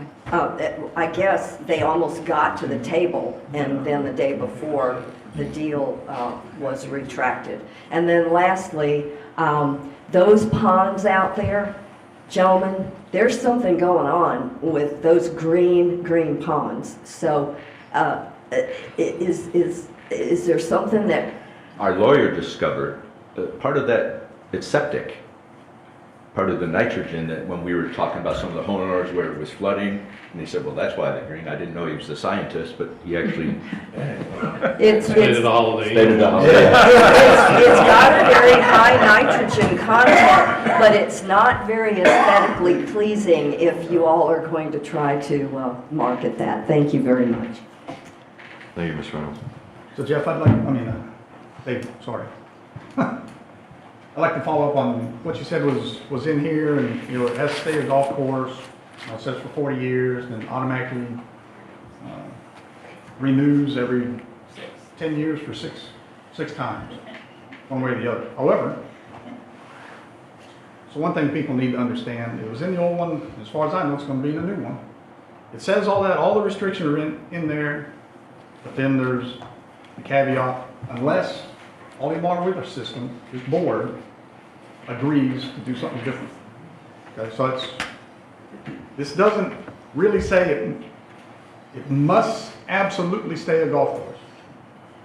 Maybe in the near term it would have to, because I can't imagine we would agree to anything till Eggland's open and it's running. After that, I think all bets are off, but this would allow for that if whoever had it came up here and said, hey, you guys still need this? Can we do something different? Then this board has the option of saying, we need to talk about that, maybe we don't anymore. So I just wanted everybody to know that is in there, the caveat, which would be in anything. But that caveat is in there. Nothing necessarily has to stay the same forever, in my opinion. Mr. Rose? Yes. I have a question for our attorney. Can the board create any policy today that can't be changed by a board in the future?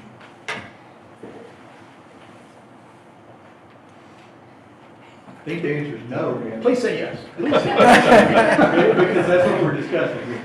Well, I mean, I'm trying to be careful here. Were you to sell something with a deed restriction, you would not be able to change that. So Exactly. that would not be changeable. But well, policy-wise, we could you release- create policy and you can change policy. I think back to Don's point, this board of directors could vote to release that deed restriction or cancel that deed restriction at some point in the future. Correct. But we couldn't add a new deed restriction in the future. That's correct. Yeah. Yeah, and Mr. President, if I could Of course. speak to a couple of things. So, Mr. Krigler asked me to look at the issue and to specifically look at the issue that Mr. Lyncher brought up with regards to the easement and the property ownership. Also, to be clear, the 9 November 2020 invitation to negotiate the purchase, the document that was in the package, that has not been staffed today, meaning here. It was done presumably back in 2020. Correct. And it was drafted by your then attorneys. And it must have made some assumptions that the board must have provided because it has conditions and provisions in there. Those would have to be something that you would then direct us as staff that we want all of these in, or we want some of these in, or we want them differently, and then we could discuss and talk about the way we would come back with a document. If what you wanted to do was to go out with another invitation to negotiate, that is, to put it out there and to see if anybody is interested in negotiating. So I do want to say that. The second thing I want to say is, I have not done a title report on this property. Okay, so I'm going to talk to you and tell you what I know from the documents, but we have not done the title work on that, as we would want to before, if you were to make a decision here. Potentially, that was done in the past, I'm not sure, but just know that. And this again is also to kind of explain this process to to you and to your members. In 1994, in fact, in May of 1994, the golf course or the what is called the spray field was subject to an easement, and that was put in place by the owner of the property at the time. That was Magna Properties, and this is confusing, and the club at Hidden Creek, Inc. Okay, that is an entity that is not the club at Hidden Creek LLC, of which you are a wholly owned member of. It was an incorporation, it is a corporation under the state of Florida. That entity dissolved shortly thereafter, after that easement and the subsequent sale. So just understand, the point of this is that the grantee, meaning the person who they granted the easement to, is this board, and that is Holly Navarre Water System, Inc. That's the legal entity that is the dominant tenant, that is the dominant estate of that easement. That easement is very clear in it. It's an unobstructed, non-exclusive easement, right away, and it's very broad. And that is what that's what you utilize to spray on that property. Now, of course, now you own it, so you wouldn't need it, but you have that easement in place. And that's important because that's this board. And that easement is in place. It was restated and recorded. There are two different places in the public record where it's recorded, so it's a little bit confusing there too, but it was recorded because there was a lien and it was subordinated. Nevertheless, it's an existing easement, it's enforceable, it exists, it hasn't been rescinded, and it's out there. Okay. And it runs with the land, correct? That's correct, that's correct. Now, subsequent to that, there was entered into by this board a contract to purchase the underlying property. over which you have the easement. Okay, so this was in November of 2012. The contract was entered into between the Fairways Group LP, who was the seller, and Holly Navarre Water System, Inc., this entity. That contract was assigned on November the 19th of 2012 by this board to the club at Hidden Creek LLC. The contract was assigned, and then on 10 days later, on November the 29th of 2012, a special warranty deed was recorded in favor of the club at Hidden Creek as the grantee. And that special warranty deed is what conveyed to the club at Hidden Creek LLC, of which you are the single member entity owner, the property. Now, in property law, if one entity owns the underlying fee and also is the dominant estate in an easement, that easement merges. But these are two separate legal entities. Therefore, the easement did not merge. The easement is still in place. And your wholly owned subsidiary company, the club at Hidden Creek LLC, is the owner of the property. So that is the lay of the land as I understand it, not having done title search and with that caveat. Now, the document, the invitation to negotiate, contemplates a reissuing of that easement.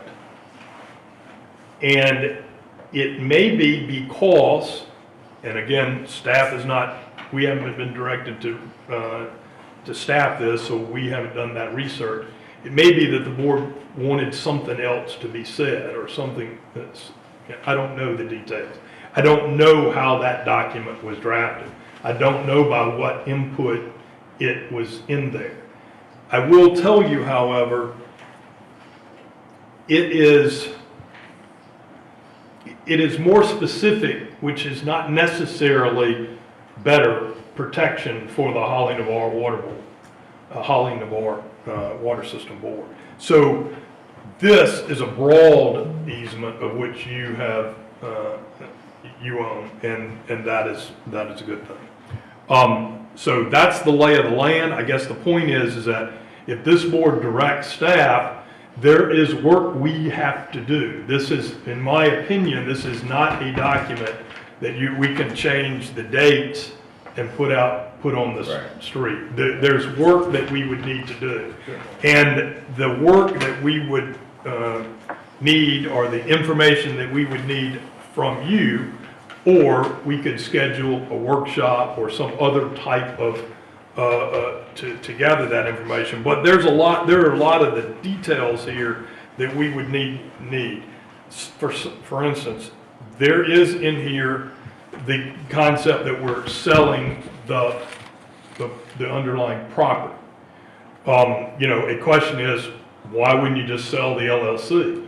I mean, you don't need the club at Hidden Creek LLC if you don't, So that's a issue. Staff would have to look at that. The first right of refusal, there's a first right of refusal in here. If you're selling the golf course, why in the world would you want to buy it back? It's a decision. You have to think about that. The re-execution of the easement, is that really necessary, and do you want to get some pros and cons on that? That was already mentioned, but it's a 40-year, there's a indication in here that it shall be a golf course for 40 years with 6 10-year extensions. Again, is that something that you really actually want to have in there? And those are the kinds of inputs, and there are others that we would want to look at and get your input on. But that's the information that we would need to be able to properly staff this, to put together a part for you. And then ultimately the other question is, is this the right way of doing it, to try to find out what what you might get from the public, Or is another way to look at simply getting an appraiser who would come in and tell you what the value of it is? Or do you just want to see what others think the value of it is? Those are questions that we have. Mr. President, and this is, I often forget that Mr. Dunaway was not involved in drafting this particular document. But much of what you see in that document and what he's spoken about are items that board members wanted in there. I think specifically the 40 plus 10 plus 10, that was some board member wanted that in there. You know, various things. So that's one of the things that I keep going back and forth on. You know, as a board and individual board members, we really should look at this document and decide if, you know, this is what we want. There's additional things we want in here, there's things we want to pull out. You know, just what we want. But it should be this board that does that. I don't think that this board should rely on what a board did, you know, 6, 7 years ago. Oh, sure. But until we make that determination, Yeah. It seems like we're asking a lot of questions of staff and attorneys, and I think this is something that we need to be asking ourselves and not anyone else. Yeah, I in no way wanted to suggest that we were going to use this particular document. But it's just, Obviously, it's you 2 know, years old or 4 years old. I guess my point, the reason I wanted to bring it in front of the board is because I wanted to see if the board has an appetite to move forward with this. It's going to be a long process, and then to Don's point, like, you know, maybe 2 years from now, but it's going to be, I would imagine, at least a year before we could ever get anything really up and going off the ground between the legal aspect of it and marketing and that kind of thing. So, and real quick, I just want to ask Mr. Dunaway one question. From what I gather, your discussion, the title work would probably be the very first thing that you would need to do before we ever even started on this. Right, we certainly Okay. would want to do that, yes. So at some point tonight, we could make a motion for him to start full title. If we felt like we were ready to move forward, Right. you know, then that would be the first step. And title work is not that expensive to do. It's, you know, there's a cost to it, but it's not, you know, way out there. Phil, did we have any title work done whenever we did this originally? Daryl, I was not really involved in that effort. It seems like we did have either survey work done or a title work done whenever we had this developed. So we need to look into that and make sure that we haven't already done that. And obviously, that would have to be updated, everything, but All right. we wouldn't have to start from scratch. All right. We have a speaker. What's your name? I'm sorry. Mike Goins, Mike going. the bar. Just wanted to change gears here a little bit. Is there a policy, plan, opposition to putting a restaurant in the club?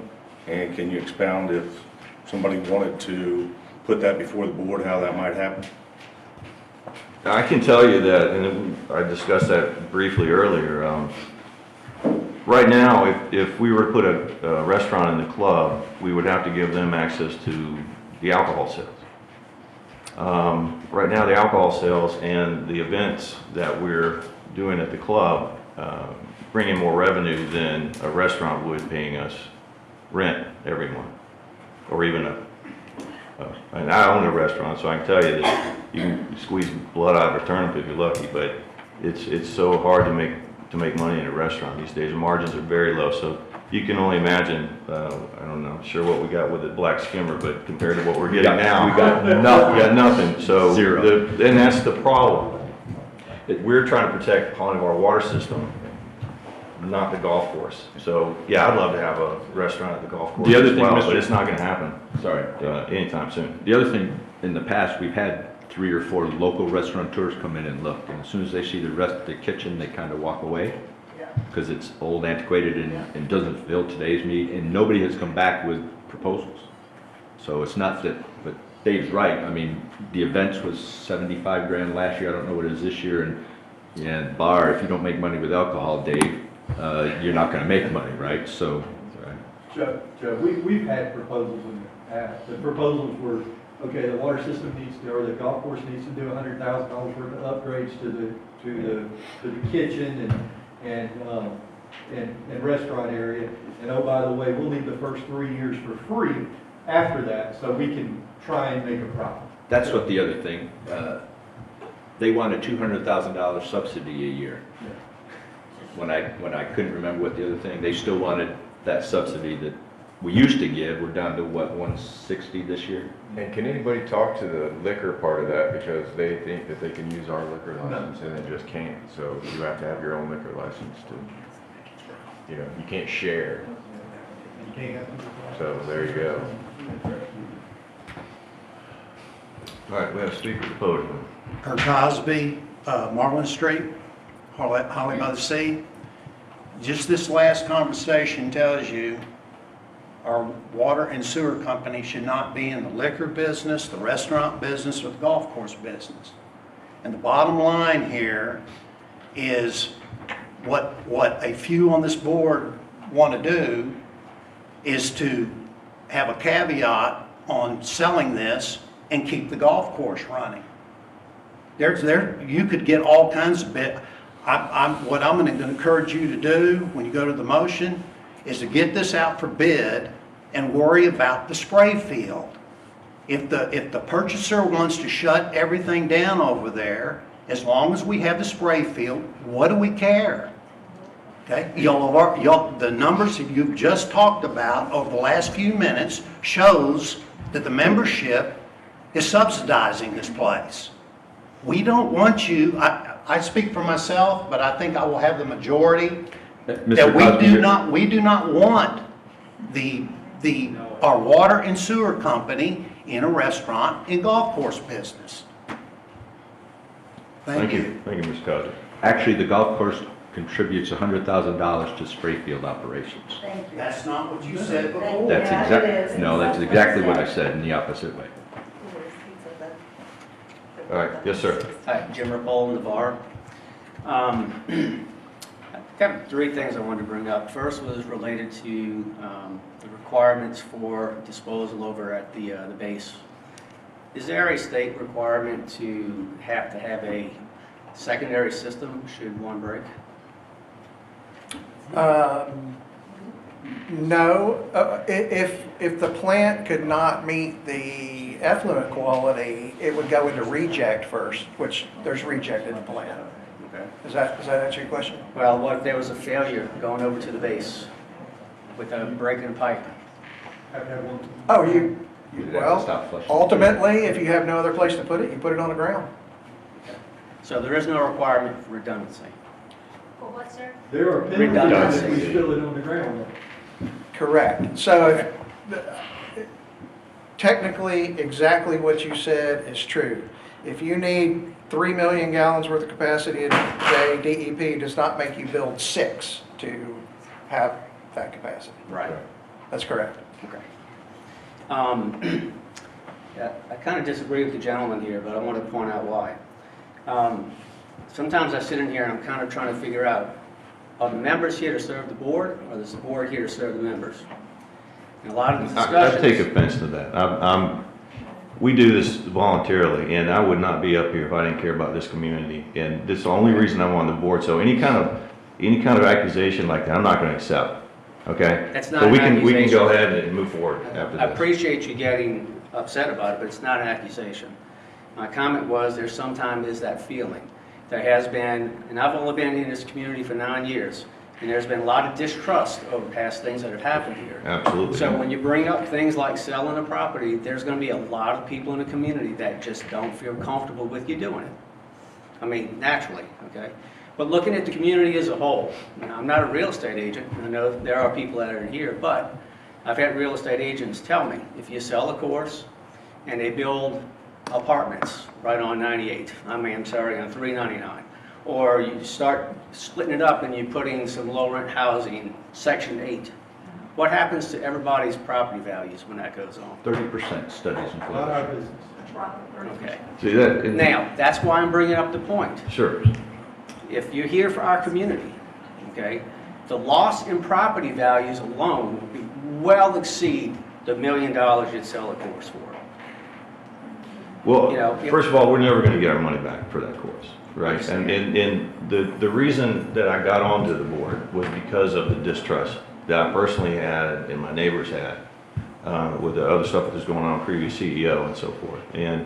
And one thing that I think this board has been really good at, it's been very transparent. We've put everything that we get, every kind of document that we get, we throw it on the website, everything that we absolutely can. Again, my point was that, agreeing with Mr. Cosby, we should not be in the golf course business.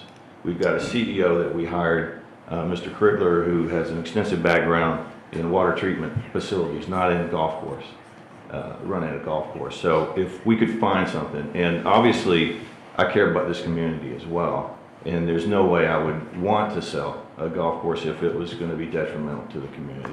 I think having a golf course is a plus to the community, but again, it's not the water company's responsibility. Let me make a statement. I don't play golf, okay? So golfing is not of interest to me. But this gentleman here and this gentleman here, your property values go down about 30%, and you want to go sell your house, would you rather lose that 30% of what you would sell a house for? Or if we had issues, would you rather pay an extra $20 a month on your bill? But why is that the water company's responsibility? It's not your responsibility, okay? Exactly. But we're all members of this, Right. okay? The water, the water company, we're members of it. And we're all concerned about each other and the value of our homes. That's why we have, that's why we have the HOA. I may not like the HOA, but we have one, and it's there for a reason. So just considering the bigger effects is all I'm saying. That's my Sure. point. Mr. President. Thank you. Yes, One go thing ahead. that I want to say and make sure that everybody hears, okay? I'm good with the gentleman, and I do understand that the $20 a month, that seems great.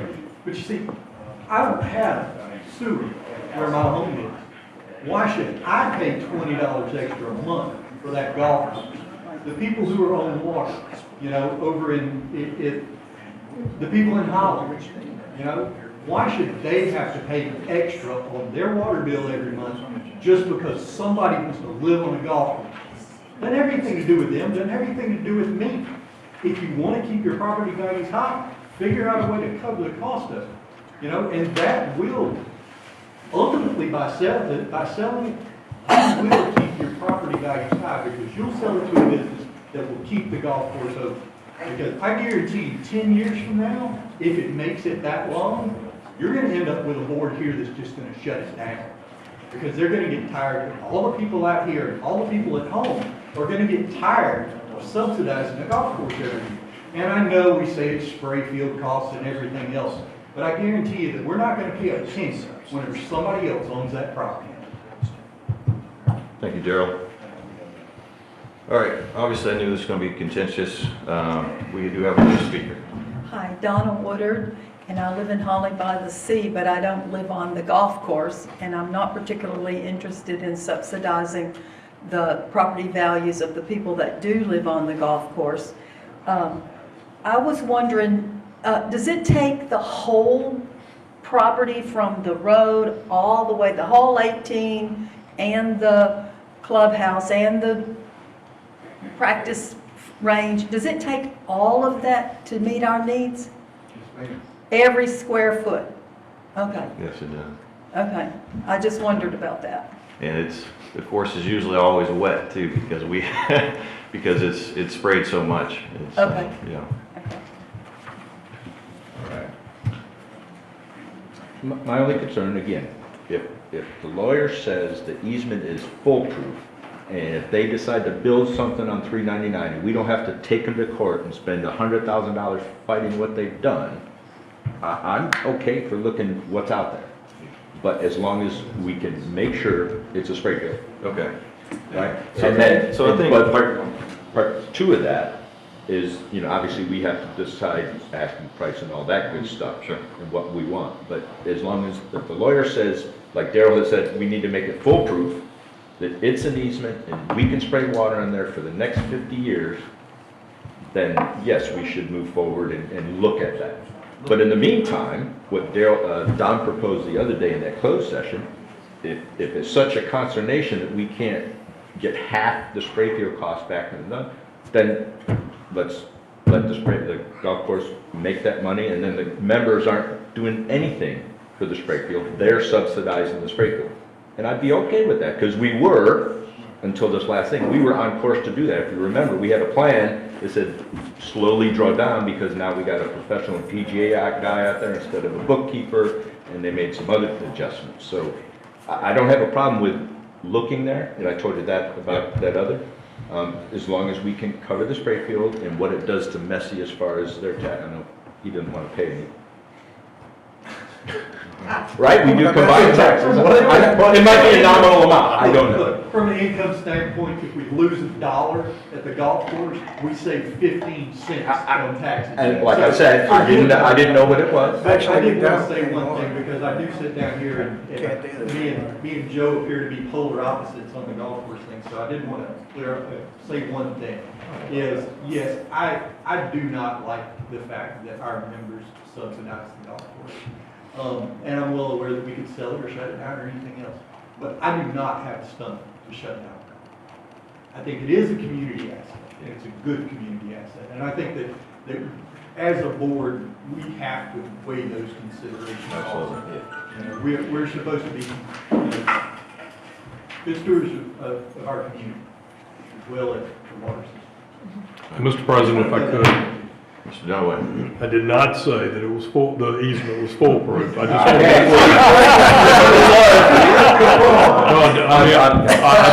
I think it's an important point. And Director Lynchard mentioned it earlier. I have, however, said, and again, I'm not taking a position on it, but the ultimate control of property is to own it, period. So this board owns the LLC that owns the property. You have complete control over the property, complete. You do not have complete control over it if you sell the property, even though you have pretty broad easement. There are always potential for litigation. Okay. Thank you, Mr. Dunaway. We have a speaker. Hi there, gentlemen. Thank you. Marlene Holton. I'm over on 2770 Masters Boulevard. We are on the golf course. We've been here now for 21 years. And we chose the estates at Hidden Creek because we wanted to live on a golf course, right? I, as well as some of my pals that are here with us also from Hidden Creek, appreciate that this very volatile topic has finally made its way to this audience here, because it helps to dispel a lot of rumors.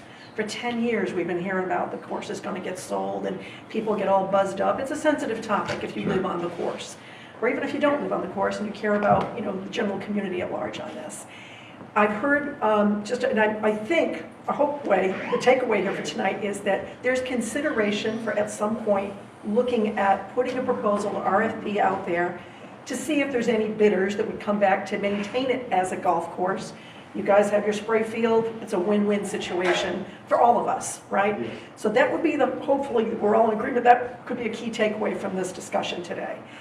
What I don't understand, and maybe that's still a little bit of more the rumor mongering that's out there from time to time, is when you say that it could be sold to a developer, and then there could be something, townhouses on 399.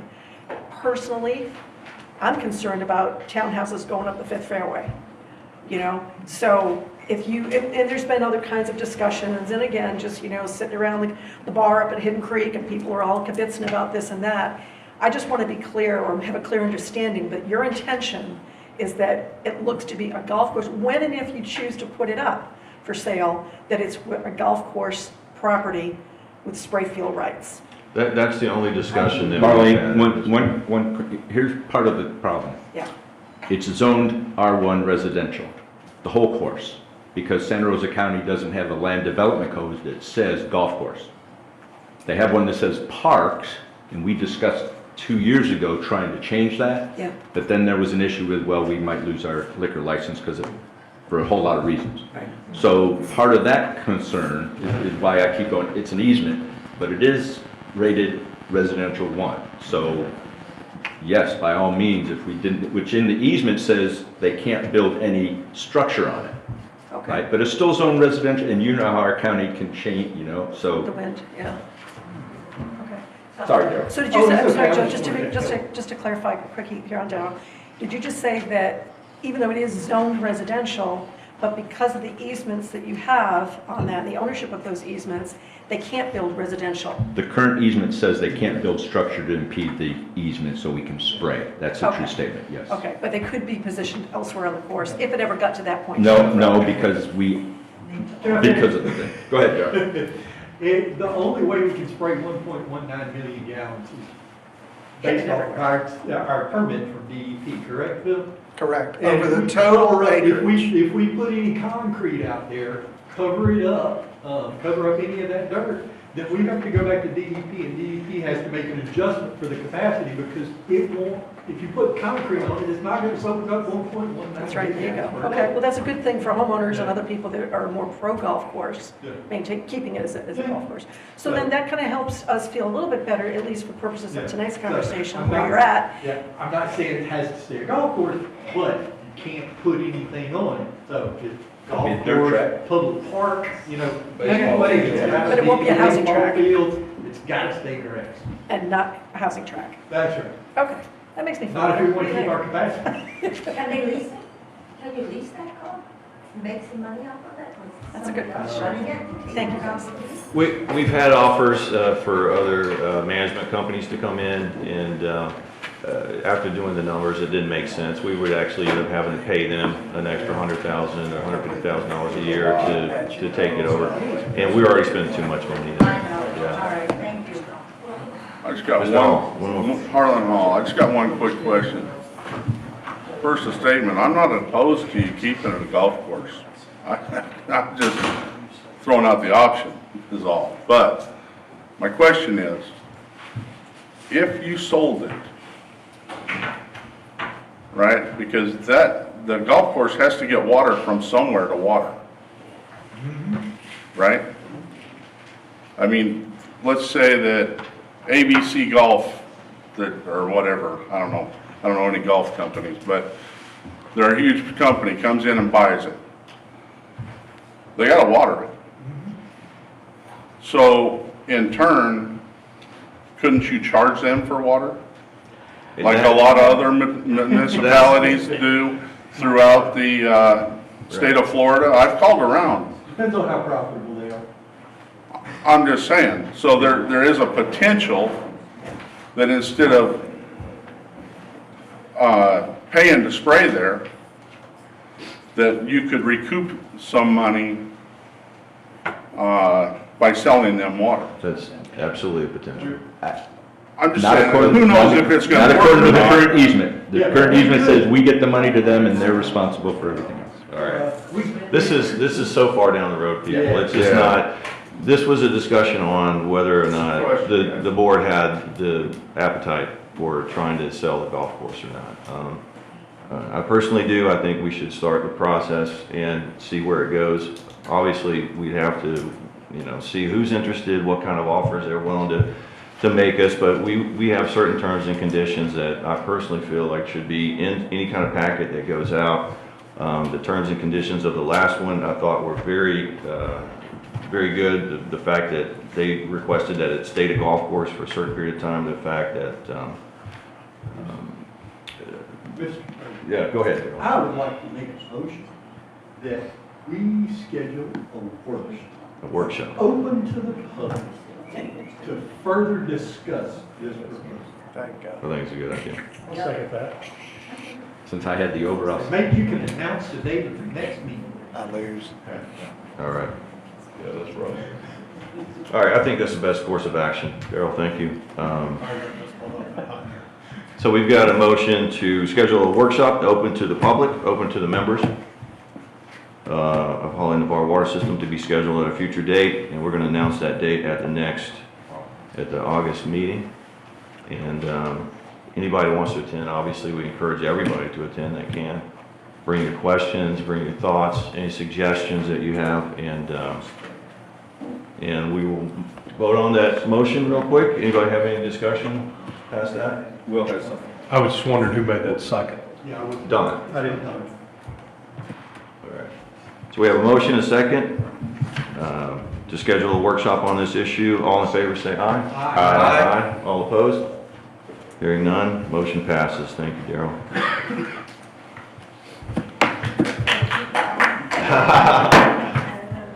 Yeah, thank you guys, everybody, for being here tonight. We do have quite a few people that haven't spoken. Anybody else need to, or would like to get up and? Phil's report.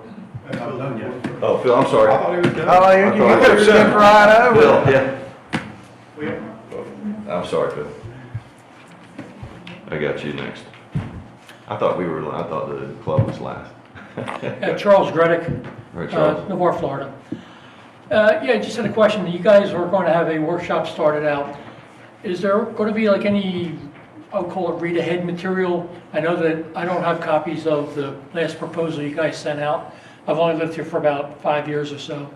So I'm not exactly sure if I can get access to, the form that you said you'd like to, you'd like to reintroduce the same type of package, change the date, and all your lawyer said, yeah, that's not a good idea. So I'm going to assume that there's going to be some back and forth, with regards to how to approach that. Is that going to be something that will be discussed at the workshop, or is there stuff ahead of time that you could give us and say, this is what we're looking at, what do you think? Yeah, I think as you can tell, we're not prepared to go into detail at all. Okay. I think the board has to decide at some point if we want to move forward. All right, so you want us all to come back next month? Right? Yeah, and I think Gotcha. we'll probably have an outline, I'm sure, of stuff that we want to discuss. I appreciate that. Thank you very much, We'll pass gentlemen. along any information we possibly can, absolutely. Mr. President, I will make a note that the restated spray fill easement and the special warranty deed are all a public record, and we certainly could make those available on the website. Okay. They're in the public record, but I know they're difficult sometimes to find. The members are interested. Okay. We'll certainly do that. I don't know if the board's got some sort, but I wouldn't. The package that we're looking at tonight was never given to the general public. Right. As far as I know, we only gave those out, hard copies, to individuals. We never emailed them, never did anything more. That might be a bad idea. I mean, we could probably post this package online, just say, this is what the old one looked like. I mean, I don't see anything in here that's, No, the members need to see it. Okay. It's I make a members' motion- information, I yeah. make a motion to post that online. So we'll make a motion that we post the packet from 2020 online so the members can take a look at it. And Don has a What's the second. purpose of putting the package out there that we're not going to use? The gentleman asked for that. Well, no, but I mean, To see, and it gives people a background. Well, it's from 4 years ago with the things that were important to that board. We're going to be coming up with a new package. And once we have a new package, I think, why shouldn't we make that public? I mean, I don't know. I don't know why. Oh, we certainly will. We can, but a workshop implies we're going to work on stuff. If you don't give the people the information to be able to think about it, then whenever we have the workshop, it's going to be, let's seven sitting up here talking again. Nobody in the audience is going to know anything about what you're doing. That's what I was Yeah. I was thinking the same thing you were there. All right, so we have a motion and a second to put the invitation to negotiate for purchase of Hidden Creek Golf Course back in 2020 when they did it up on the website. Any more discussion from the board? Yeah, I don't think it's a good idea because it's going to create confusion and people are going to think that we're putting this back out there and we're not. I just don't see any benefit in putting it out there, and I think it's just going to create confusion to put it on the website and say, oh, here's an invitation to purchase. Are you going to start getting people coming out of the woodwork saying, oh, I want to put my bid in? I don't think it's a good idea to put it out there. There's no real benefit in doing it, and it's going to create confusion. I agree. So, I don't agree there's no benefit. It will level set everybody with the information that we have right now. Well, we can I publish agree. an I agree. agenda. It may be much different than what we end up with. We can publish an agenda for the workshop, but to put that old agreement out there doesn't benefit us at all. There's a lot of confusion out there now, so that's only going to make it worse. It will. I don't agree that it will make it work. I think we should vote. You could use it as a subject of why we're having the meeting. This is what we're gonna be discussing, so read it, They'll and set come and public bring vote. us your ideas. Oh, okay. Well, when do we need to do that? When we have an actual meeting scheduled? I don't think if we put it out there tomorrow, it's just going to create more and more confusion and more.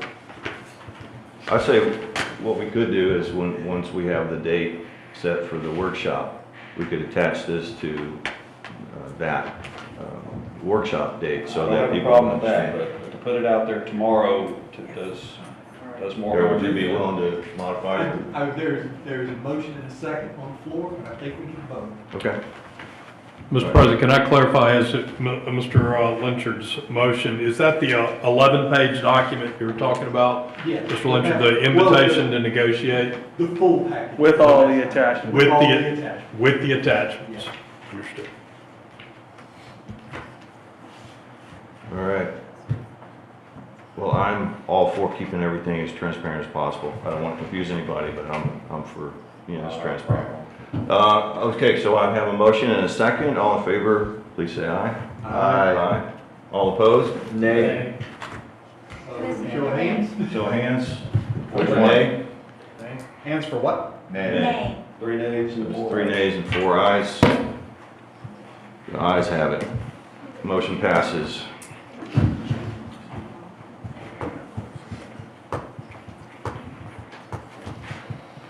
All right, we're moving on to Mr. Phillips. Thank you for being patient with us. Ironically, I don't see Bill in the audience. I noticed the eye. And the water loss is reported at 1.3%, which isn't correct.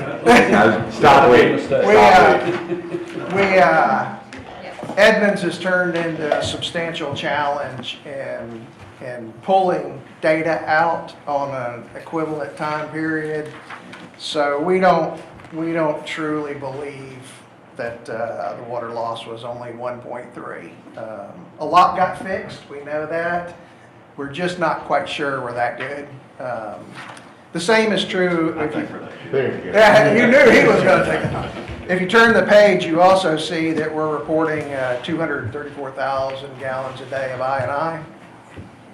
We also believe that we might have an issue with regard to water sold information there. And while the I&I has been running higher than normal the last few months, we think that it might not be quite as bad as reflected here. So hopefully by next month, Donna and the fantastic ladies that are trying to figure out that software and how to get what we need, hopefully by next month they'll have a better picture of how to extract the data that we need to make the numbers comparable. So, and that's it, unless somebody has questions. I have one alibi before we.